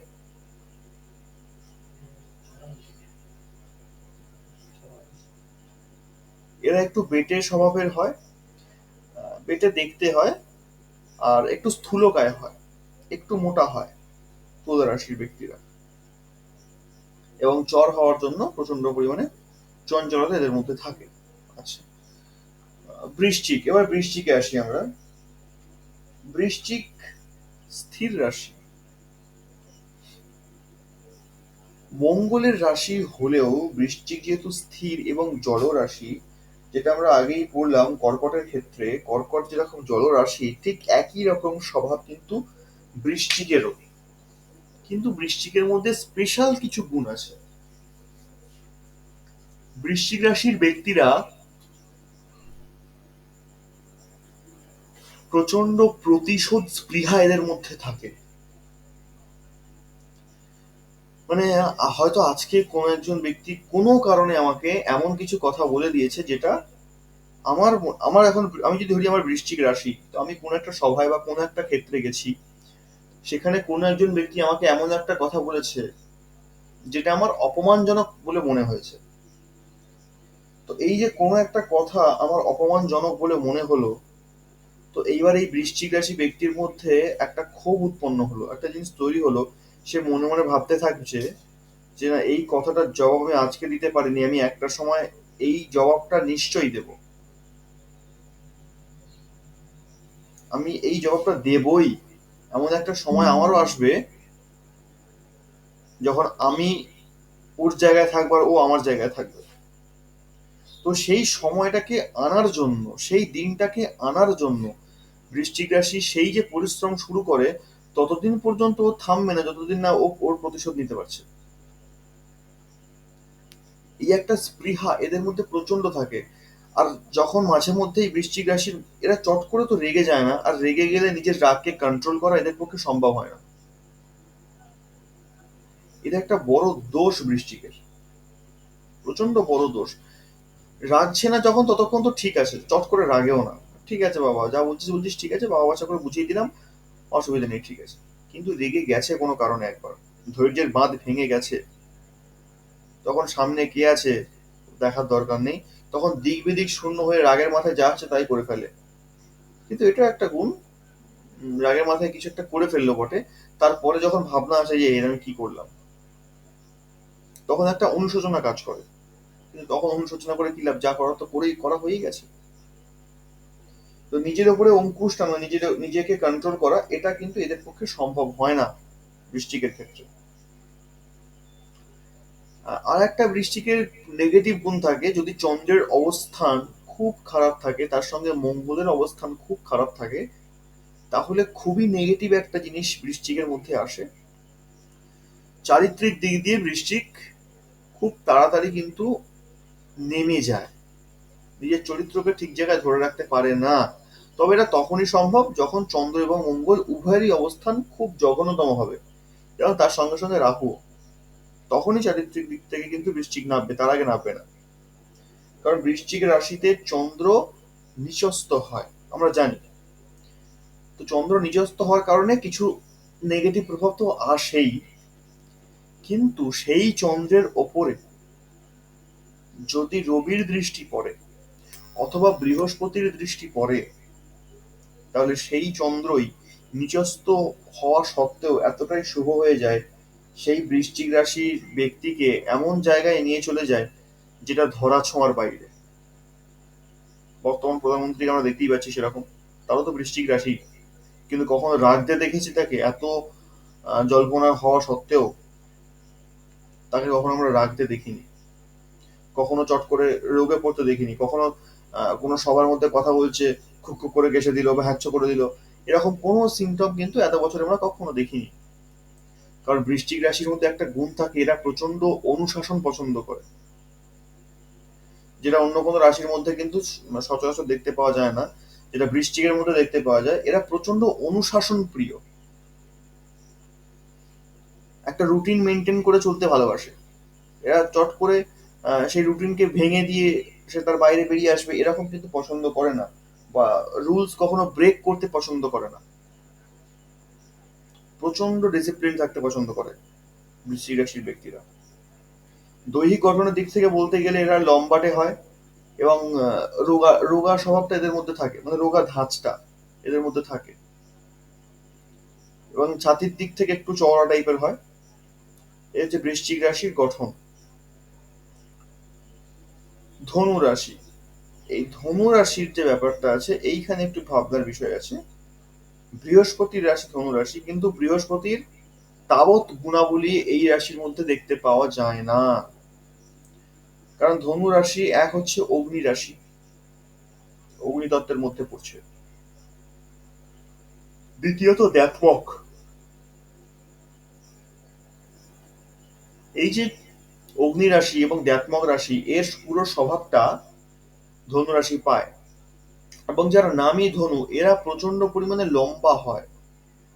ধনু রাশির ব্যক্তিরা প্রচন্ড পরিমাণে লম্বা হয়, এবং যেহেতু ধনু বলছি আমরা, মানে ধনুক, এই ধনুকের মতন বাঁক, তাই ধনু রাশির মতন রাগ, জেদ, এইগুলো কিন্তু এই ধনু রাশির রাগ জেদের কাছে মেষ, বৃশ্চিক, বৃষ বা সিংহ প্রত্যেকে কিন্তু ফেল। কারণ ধনু রাশির যে লেভেলে রাগ আছে, যে লেভেলে জেদ আছে, সেই লেভেলে কিন্তু মেষ, বৃশ্চিক, সিংহ, বৃষ এদের কারণ নেই।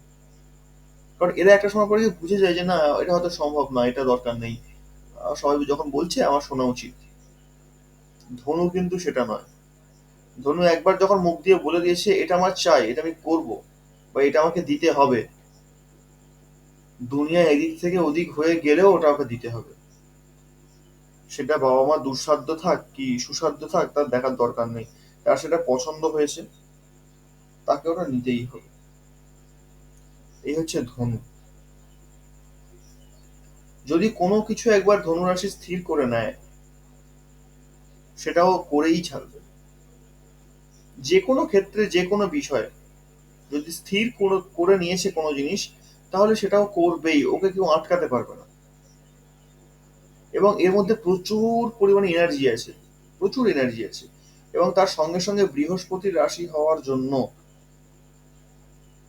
যুক্তি এবং জ্ঞান এটাও ভালো আছে, দূরদৃষ্টিটাও ভালো আছে ধনুরাশির মধ্যে।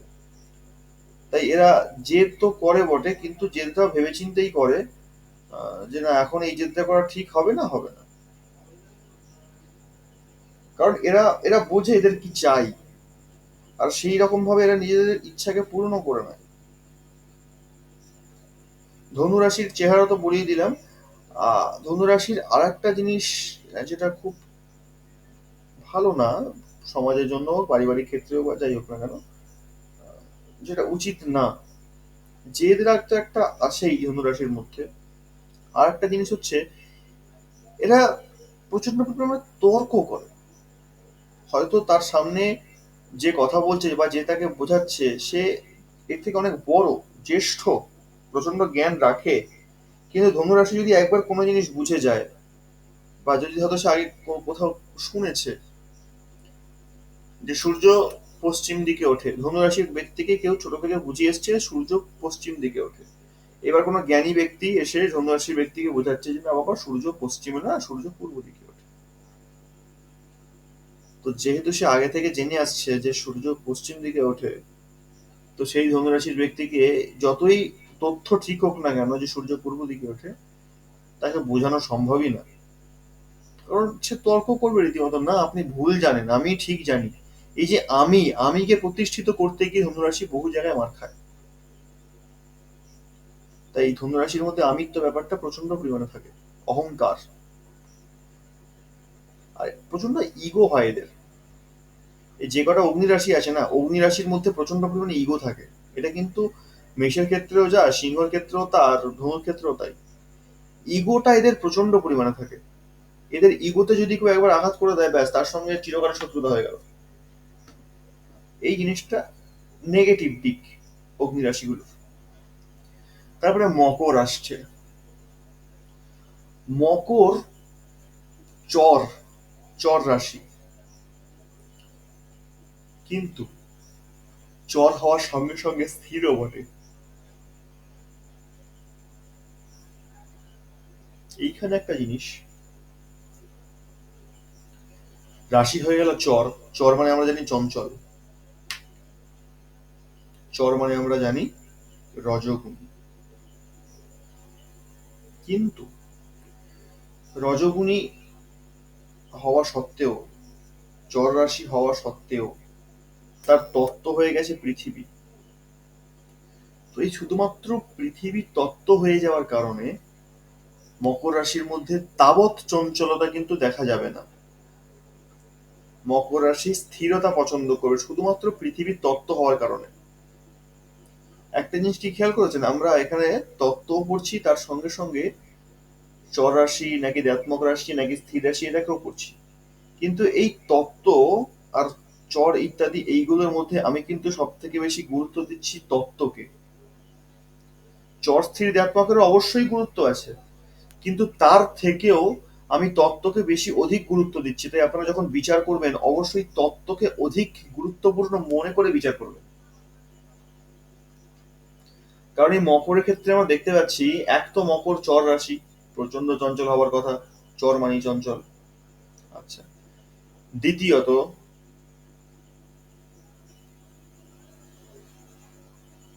শনির রাশি।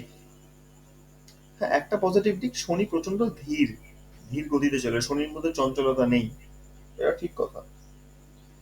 কিন্তু শুধুমাত্র চর হওয়া সত্ত্বেও শুধুমাত্র পৃথিবী তত্ত্বের মধ্যে থাকায়, পৃথিবী তত্ত্ব হয় পুরো স্বভাবটাই চেঞ্জ হয়ে গেল মকর রাশির।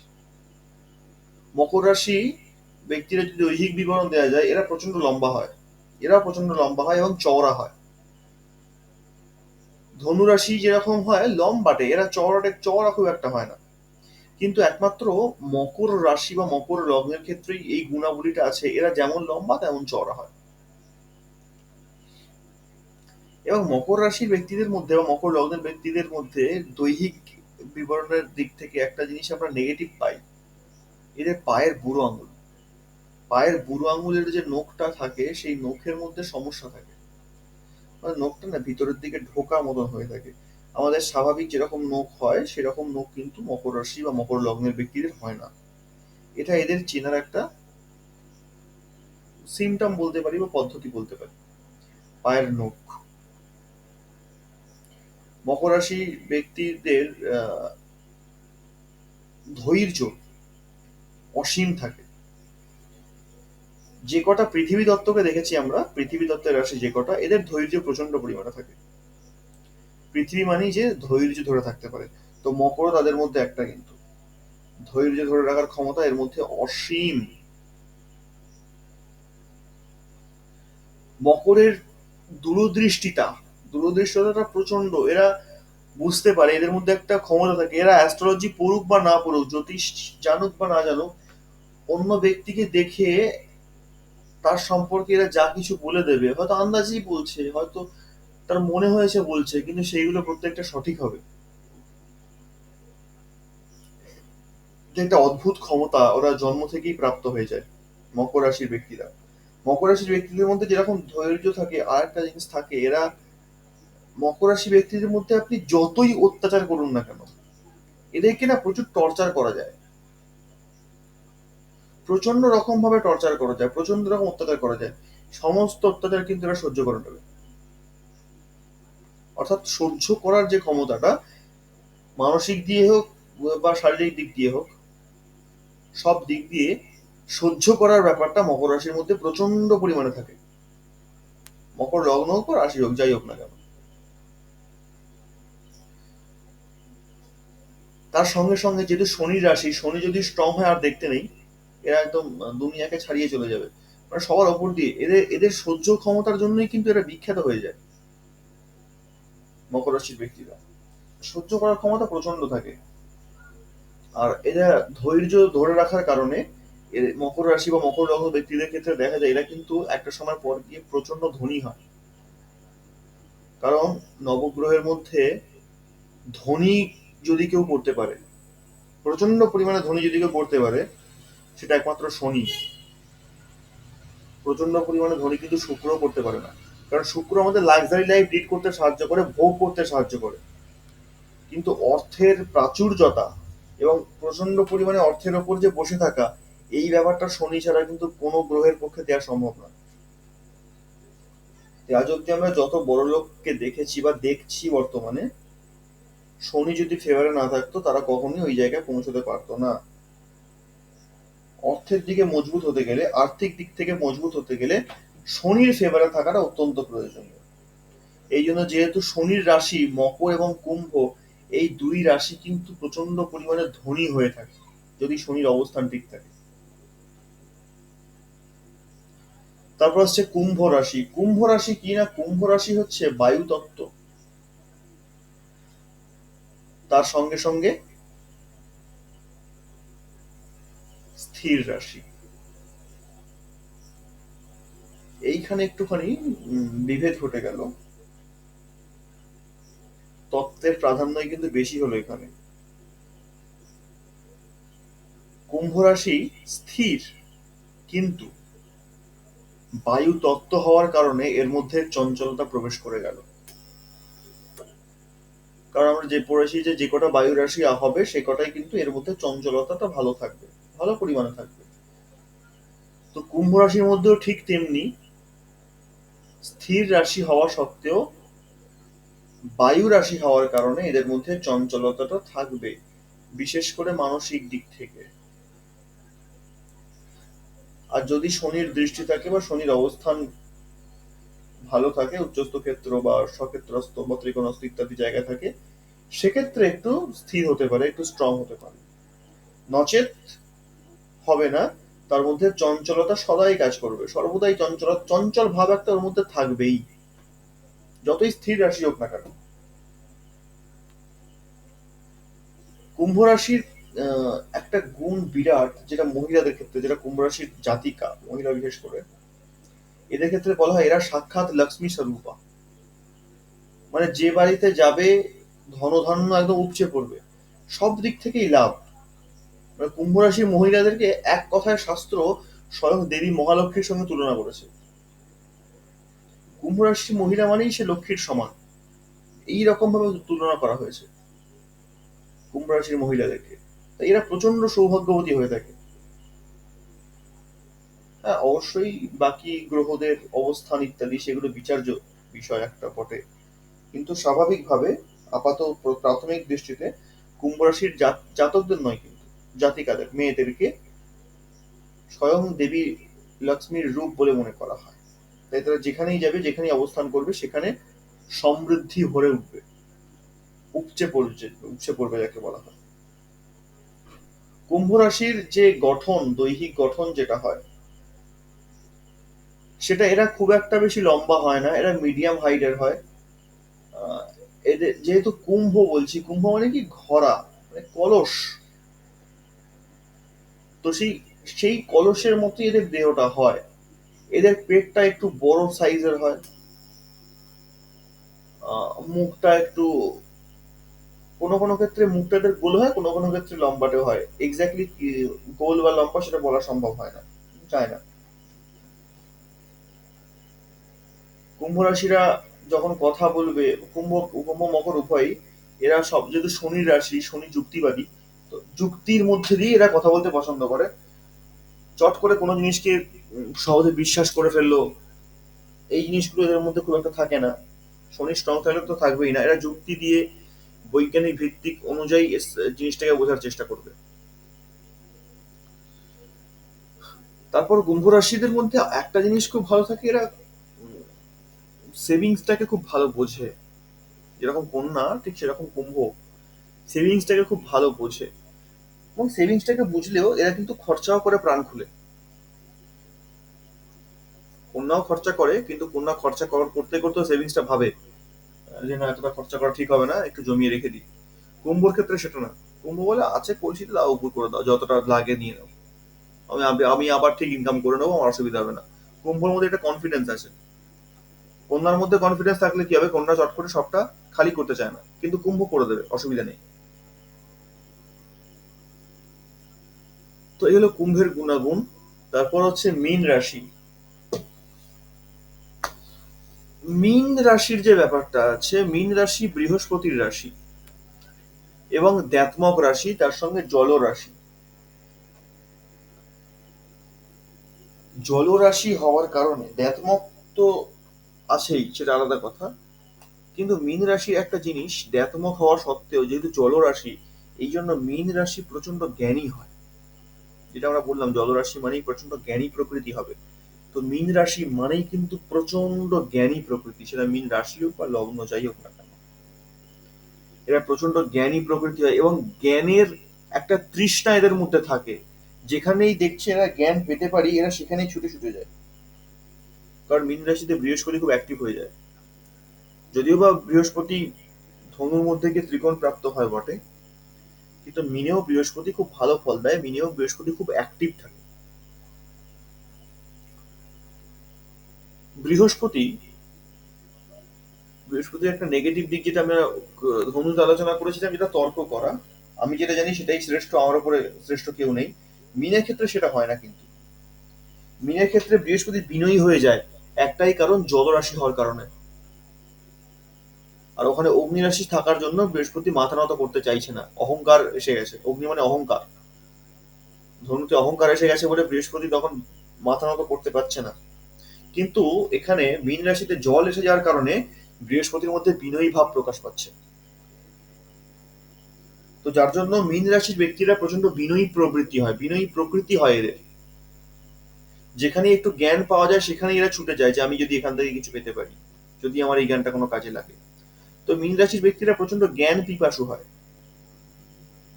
এটা একটা দিক। আর একটা দিক হচ্ছে মীন রাশির ব্যক্তিরা এরা না প্রচন্ড সংসারী হয়।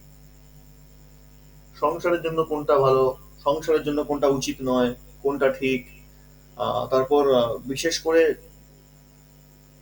ছেলে মেয়েদেরকে কখন কি শিক্ষা দিতে হবে, কিভাবে তাদেরকে গড়ে পিঠে তুলতে হবে, এই গুণটাও মীন রাশির মধ্যে খুব ভালো রকম দেখা যায়। আর মীন রাশির আর একটা গুণ যেটা হচ্ছে, এরা একটা সময় পর নিজের ভাবনা ভাবা ছেড়ে দেয়।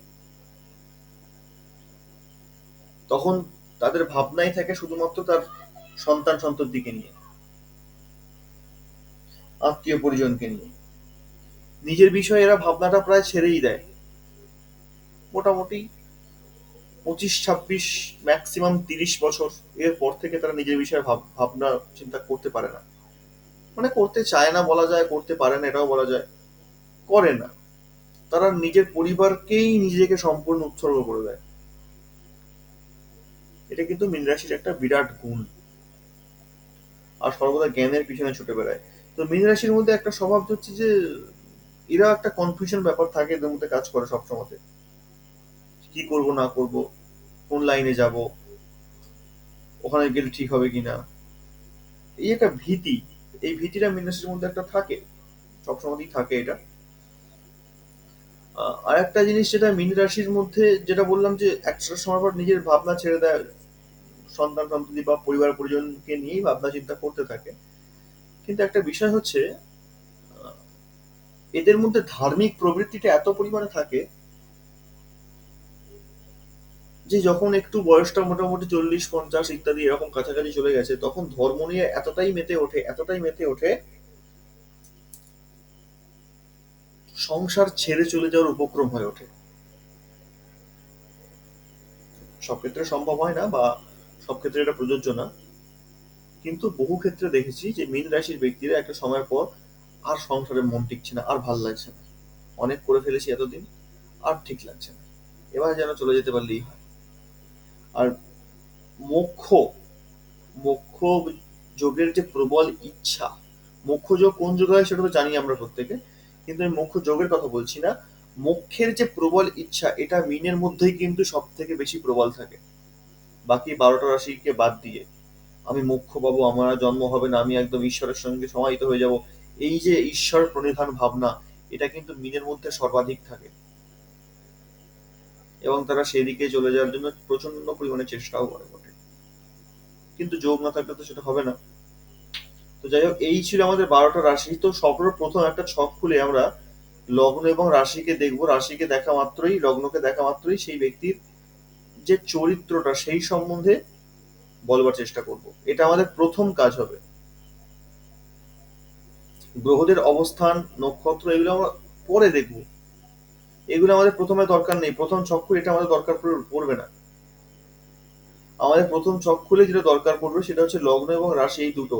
এই দুটো যদি আমাদের কাছে ঠিকঠাক ভাবে নলেজ থাকে, ঠিকঠাক বুঝে নিতে পারি আমরা, তাহলে এই দুটোকে নিয়েই সামনে বসে থাকা ব্যক্তিকে অন্তত পক্ষে 15-20 মিনিট, আধা ঘন্টা এই জিনিস নিয়েই সে কথা বলতে পারবে। বাকি অন্য কোনো গ্রহের অবস্থান প্রথমেই দেখতে হবে না, প্রথমে দেখার প্রয়োজনও নেই প্রথম ধাপে। তারপর যখন সে একটা একটা করে দিকের সমস্যা বলবে, তখন সে এক একটা দিকের সমস্যা অনুযায়ী আমি একটা ঘর দেখবো, সেখান থেকে গ্রহের অবস্থান থেকে বিচার আসবে। কিন্তু রাশি এবং লগ্নের যে বিচার, এই বিচারটা, এই ফলাফলটা তার জীবনে 100% ঘটবে। এটি হলো প্রত্যেক রাশির চরিত্র। এই চরিত্রগুলোকে মাথায় রাখতে হবে। প্রত্যেকটা রাশির যে চরিত্র আছে, নিজস্ব ক্যারেক্টার, এগুলো। আর রাশিগুলো কাজ করছেই কিন্তু তত্ত্বের উপরে, বিশেষ করে আমরা তত্ত্বের উপরে বেশি করে ফলো আপ করবো, বেশি করে ধ্যান দেব। যেরকম একটা মজার জিনিস যে আমাদের অনেক বন্ধু বান্ধব থাকে, কখনো দেখেছেন কি কোনো বন্ধু আমাদের খুব অল্প সময়ের মধ্যেই ক্লোজ হয়ে যায়, আর কোনো বন্ধু বহুদিন ধরে আমাদের সঙ্গে যোগাযোগে থাকার পরেও সে অতটা ক্লোজ হয়ে উঠতে পারে না? কেন হয় এটা? কারণটা কি? এর কারণ হলো রাশি তত্ত্ব। যদি আমার অগ্নি রাশি হয় তাহলে আমার মিত্র হবে বায়ু রাশি, যদি আমার জল রাশি হয় তাহলে আমার মিত্র হবে পৃথিবী রাশি, পৃথিবী তত্ত্বের রাশি। তো যখন এই তত্ত্বের মতন মিল হবে তখন দেখবেন তাদের বন্ডিং, তাদের মিত্রতা অটুট হয়ে গেছে। এটা কিন্তু সেম বিবাহের ক্ষেত্রেও প্রযোজ্য হয়।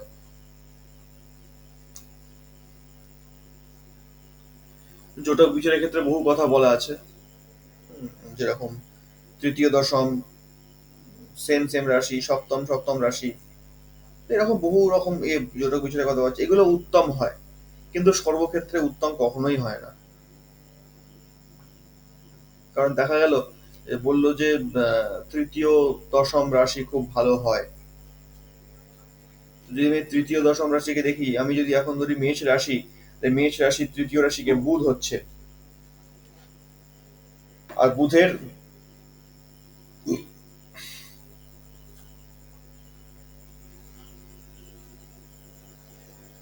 সরি ভুল বললাম, তৃতীয় একাদশ হবে। তৃতীয় একাদশ রাশি বিবাহের ক্ষেত্রে ভালো।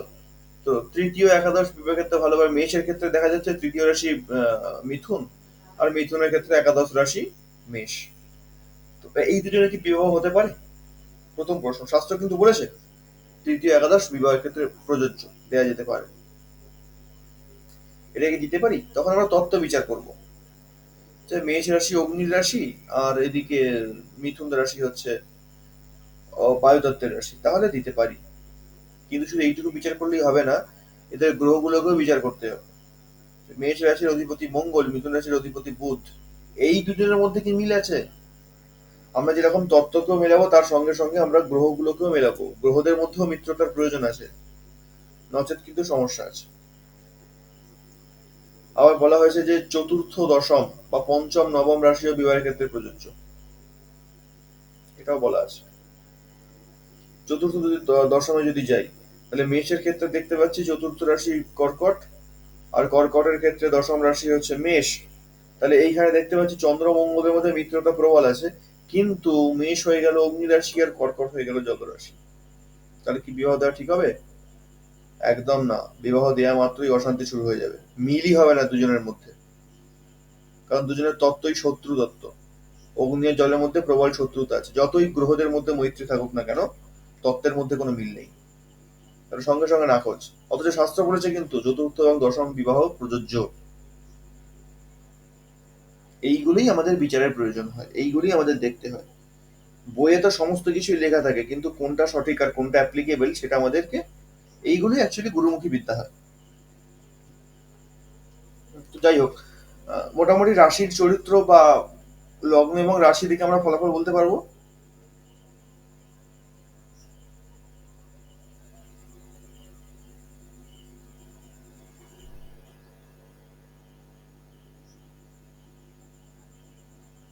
দেবকুমার বাবু,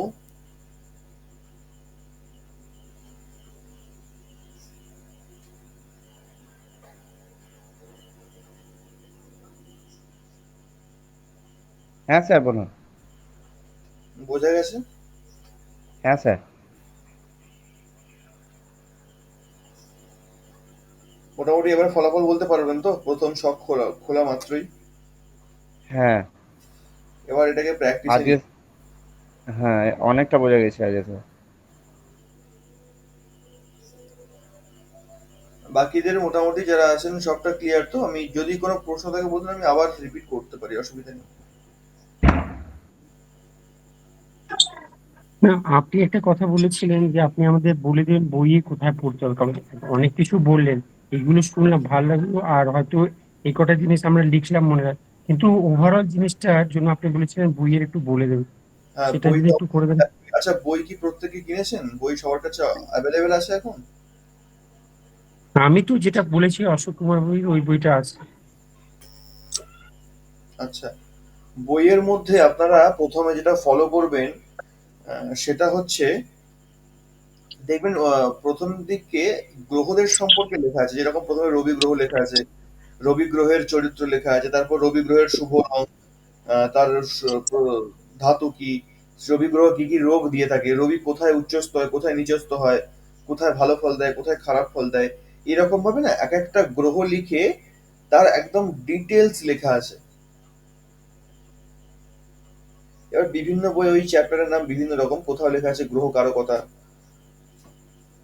কোথাও দিয়েছে গ্রহ বৈশিষ্ট্য, এভাবে বিভিন্ন বইতে বিভিন্ন রকম ভাবে লেখা থাকে। এবার ওটা আপনাদের একটুখানি, যেহেতু সবার বই এক না, আমি বলতে পারছি না যে কি অধ্যায়ে বা কত নম্বর অধ্যায় বা কি সূচিপত্রে লেখা আছে চ্যাপ্টারটায়,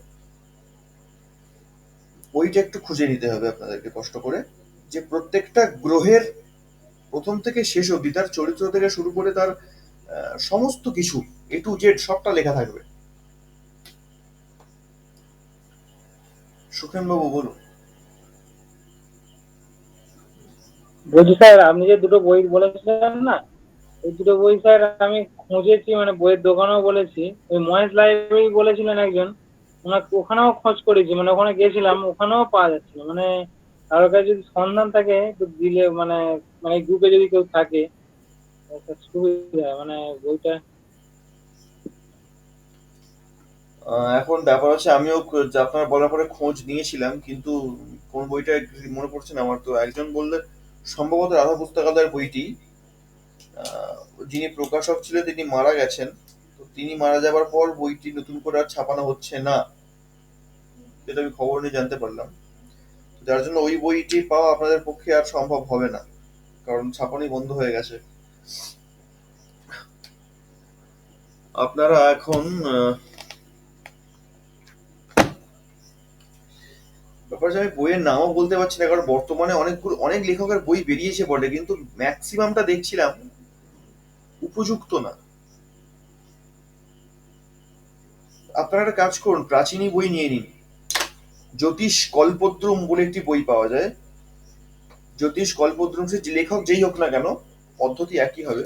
যেরকম আমাদের শান্তিনিকেতন কৌমুদী অশোক কুমার বন্দ্যোপাধ্যায় আছে, বিশ্বজিৎ চক্রেরও আছে, তো পদ্ধতি একই হবে। জ্যোতিষ কল্পদ্রুম একটা করে নিয়ে নিন, যেটি প্রথমে একদম দিয়েছিলাম সই সম্ভবত গ্রুপে। তো ওটা দেখি আমরা পড়াশোনা করব, কেমন? আমি একটু স্যার ওটা অর্ডার দিয়েছি কিন্তু পাইনি এখনো। ওটা পেয়ে যাবেন, ওটা অ্যাভেলেবেল থাকবে, জ্যোতিষ কল্পদ্রুম অ্যাভেলেবেল থাকবে, হ্যাঁ। ওটা দিলে পেয়ে যাবেন। তো একটু কঠিন হতে পারে বইটা, লেখার যে ধাঁচ আছে একটু কঠিন আছে, কিন্তু বর্তমান যে সমস্ত লেখকের পুস্তকগুলো বেরোচ্ছে আমি ঠিক ভরসা করে বলতে পারছি না যে এই পুস্তকটা নিয়ে নিন, কারণ আমি নিজে বহু পুস্তকে অনেক ভুল দেখেছি। যার জন্য আমার ইচ্ছে না যে আপনারা ওই রকম বর্তমান পুস্তক কিনে ভুল শিক্ষাটা গ্রহণ করুন। ওরা অনেক ভুল আছে, অনেক ভুল ভ্রান্তি যুক্ত বই বের করছে তারা। ব্যাপারটা হয়ে গেছে এখন প্রচুর জ্যোতিষী বেরিয়ে গেছে তো, এবং তারা চাইছে যে আমাদের নিজেদের অভিজ্ঞতা সম্পর্কে লিখতে।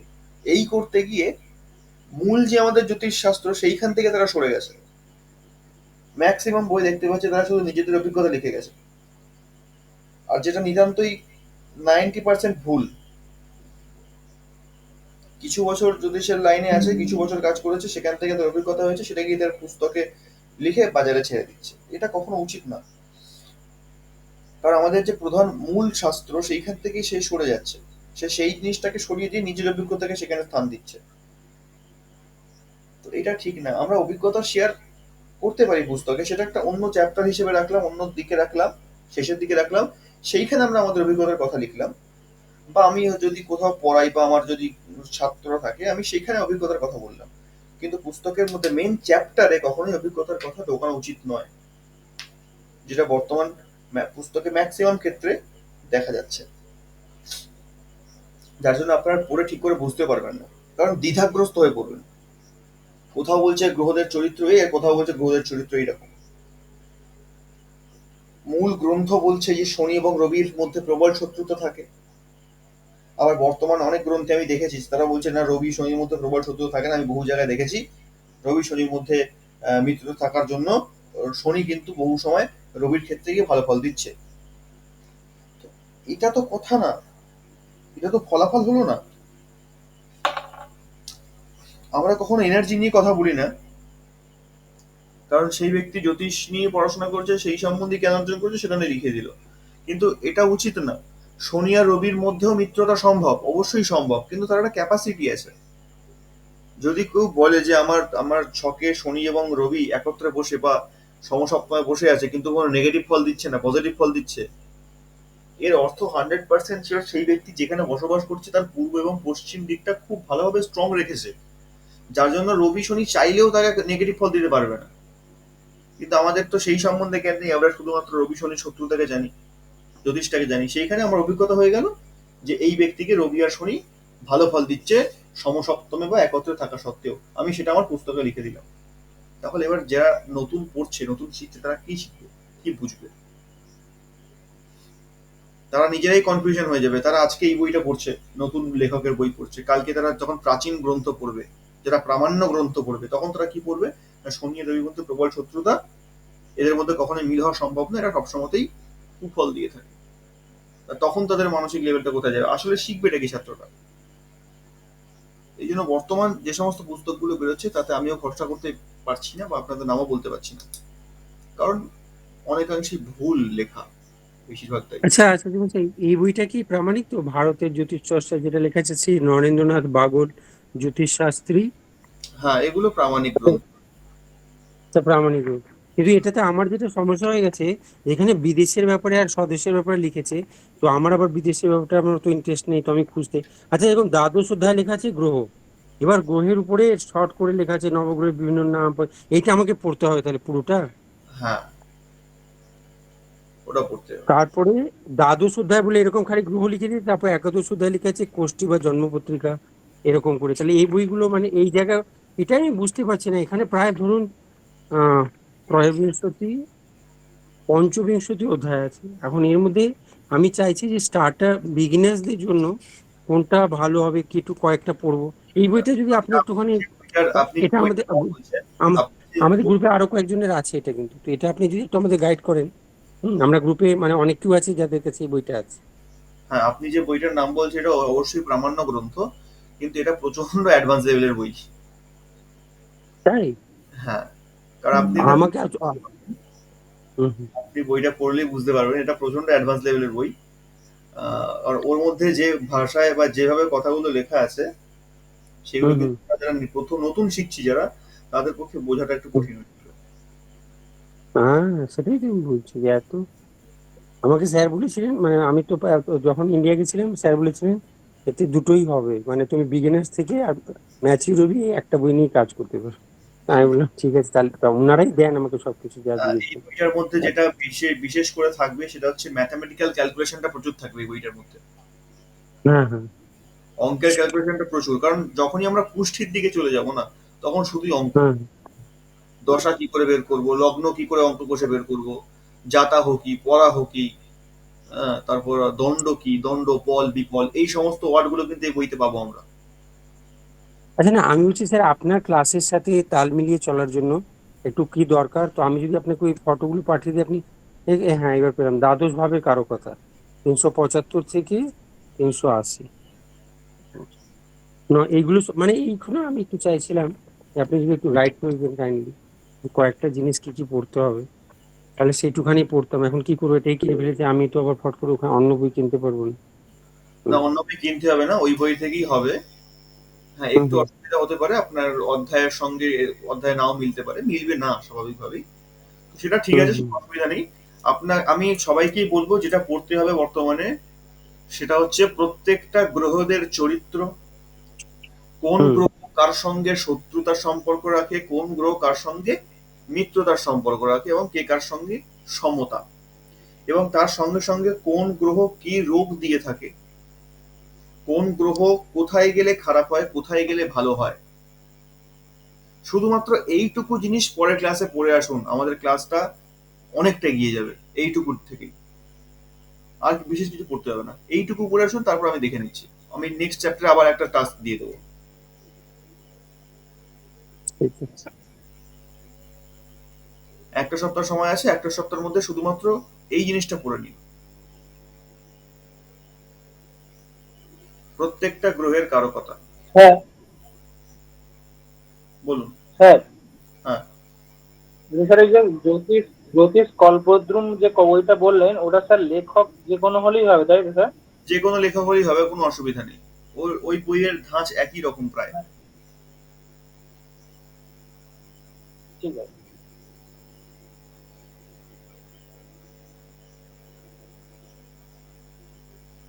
আর জ্যোতিষ কল্পদ্র বইটা আমরা এমন একটা জিনিস পেয়ে যাব যেটা অন্য কোনো বইয়ে চট করে পাওয়া যায় না, যেটা হচ্ছে যোগ। আগের ক্লাসে আমি যেটা যোগ বলছিলাম, যেরকম বুধাদিত্য যোগ হয়, রবি বুধে বুধাদিত্য যোগ হয়, বৃহস্পতি চন্দ্রে গজকেশরী যোগ হয়, ইত্যাদি যে যোগগুলো, এরকম প্রচুর যোগের বিবরণ কিন্তু জ্যোতিষ কল্পদ্রুমে পেয়ে যাব। আর যোগের প্রভাব ব্যক্তির জীবনে কখনো না কখনো আসবেই। এই যোগের ফলগুলো খুব ভালো হয়, এগুলো বলতে খুব সুবিধা হয়। এইগুলো ওই বইয়ের মধ্যে আমরা ডিটেলসে পেয়ে যাবো। তো যার জন্য জ্যোতিষ কল্পদ্রুমটা আমি এখনই কিনতে বলতে চাইছিলাম না, কিন্তু বর্তমান পুস্তকের অবস্থা দেখে আমি বলতে বাধ্য হলাম, কারণ ওটাও অ্যাডভান্স লেভেলের বই জ্যোতিষ কল্পদ্রুম। তবে নিয়ে রাখুন, কাজে তো অবশ্যই লাগবে। স্যার এই বইয়ের কোনো পিকচার না ফ্রন্ট পেজটা আছে কি মানে তাহলে গ্রুপে দিলে স্যার সুবিধা হয়। উম,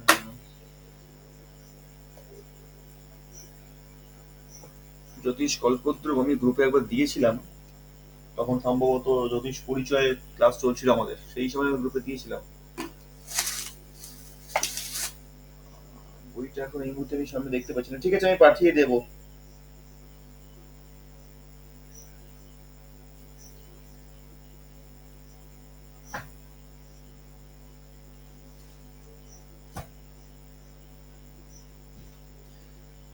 এখন দেখতে পাচ্ছি না সামনে, তো আমি ঠিক আছে আমি ফ্রন্ট পেজটা একবার পাঠিয়ে দেবো, অসুবিধা নেই। আর সিলেবাসটা আজকে দিয়েছিলাম, দেখেছেন তো? হ্যাঁ স্যার দেখেছি। হ্যাঁ,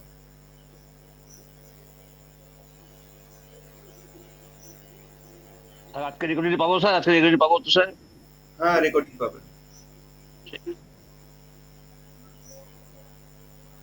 ও 11টা বেজে গেছে, খেয়ালই করা হয়নি সময়। তো ঠিক আছে, তাহলে আজকে মোটামুটি আহ, আমরা যা পড়লাম বুঝতে পেরেছি তো? হ্যাঁ স্যার। ব্যাস, তাহলে আজকে আমাদের এই পর্যন্তই থাক নাকি? হ্যাঁ স্যার স্যার।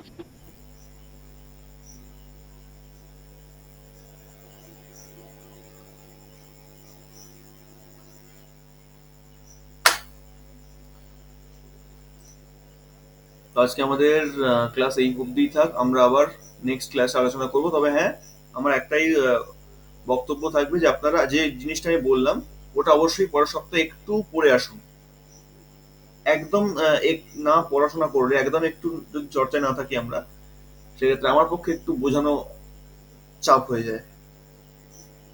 একটু আমাদের, যেহেতু আমরা অ্যাডভান্স লেভেলে ভর্তি হয়েছি, অ্যাডভান্স লেভেলে পড়াশোনা করছি, তো সেক্ষেত্রে আমাদেরকে একটু তো পড়াশোনা করতেই হবে বাড়িতে, একটু তো সময় দিতেই হবে জিনিসটাকে। সবটা তো আমরা এই 1.5 ঘন্টার ক্লাসে বা 2 ঘন্টার ক্লাসে করতে পারবো না। তো যার জন্য আমাদেরকে একটু শ্রম দিতেই হবে। তো সবার কাছে আমার অনুরোধ এটাই থাকবে যে যে জিনিসটা বললাম, গ্রহদের কারকতা ইত্যাদি, এগুলো একটু পড়ে আসুন আপনারা। এই নলেজগুলো রাখাটা অত্যন্ত প্রয়োজনীয়। তখন দেখবেন বিচার করতে আর কোথাও অসুবিধা হচ্ছে না, কোথাও আটকাচ্ছে না। কারণ প্রত্যেকটা স্কুল কলেজ ইত্যাদি সমস্ত জায়গায় কিন্তু শিক্ষক পড়ান তো অবশ্যই, কিন্তু পাঠ্যপুস্তকও থাকে। এই পাঠ্যপুস্তকে অত্যন্ত গুরুত্বপূর্ণ ভূমিকা রয়েছে। তো ঠিক আছে, আজকে আমাদের ক্লাস এই পর্যন্তই। সকলে ভালো থাকবেন, সুস্থ থাকবেন। শুভরাত্রি।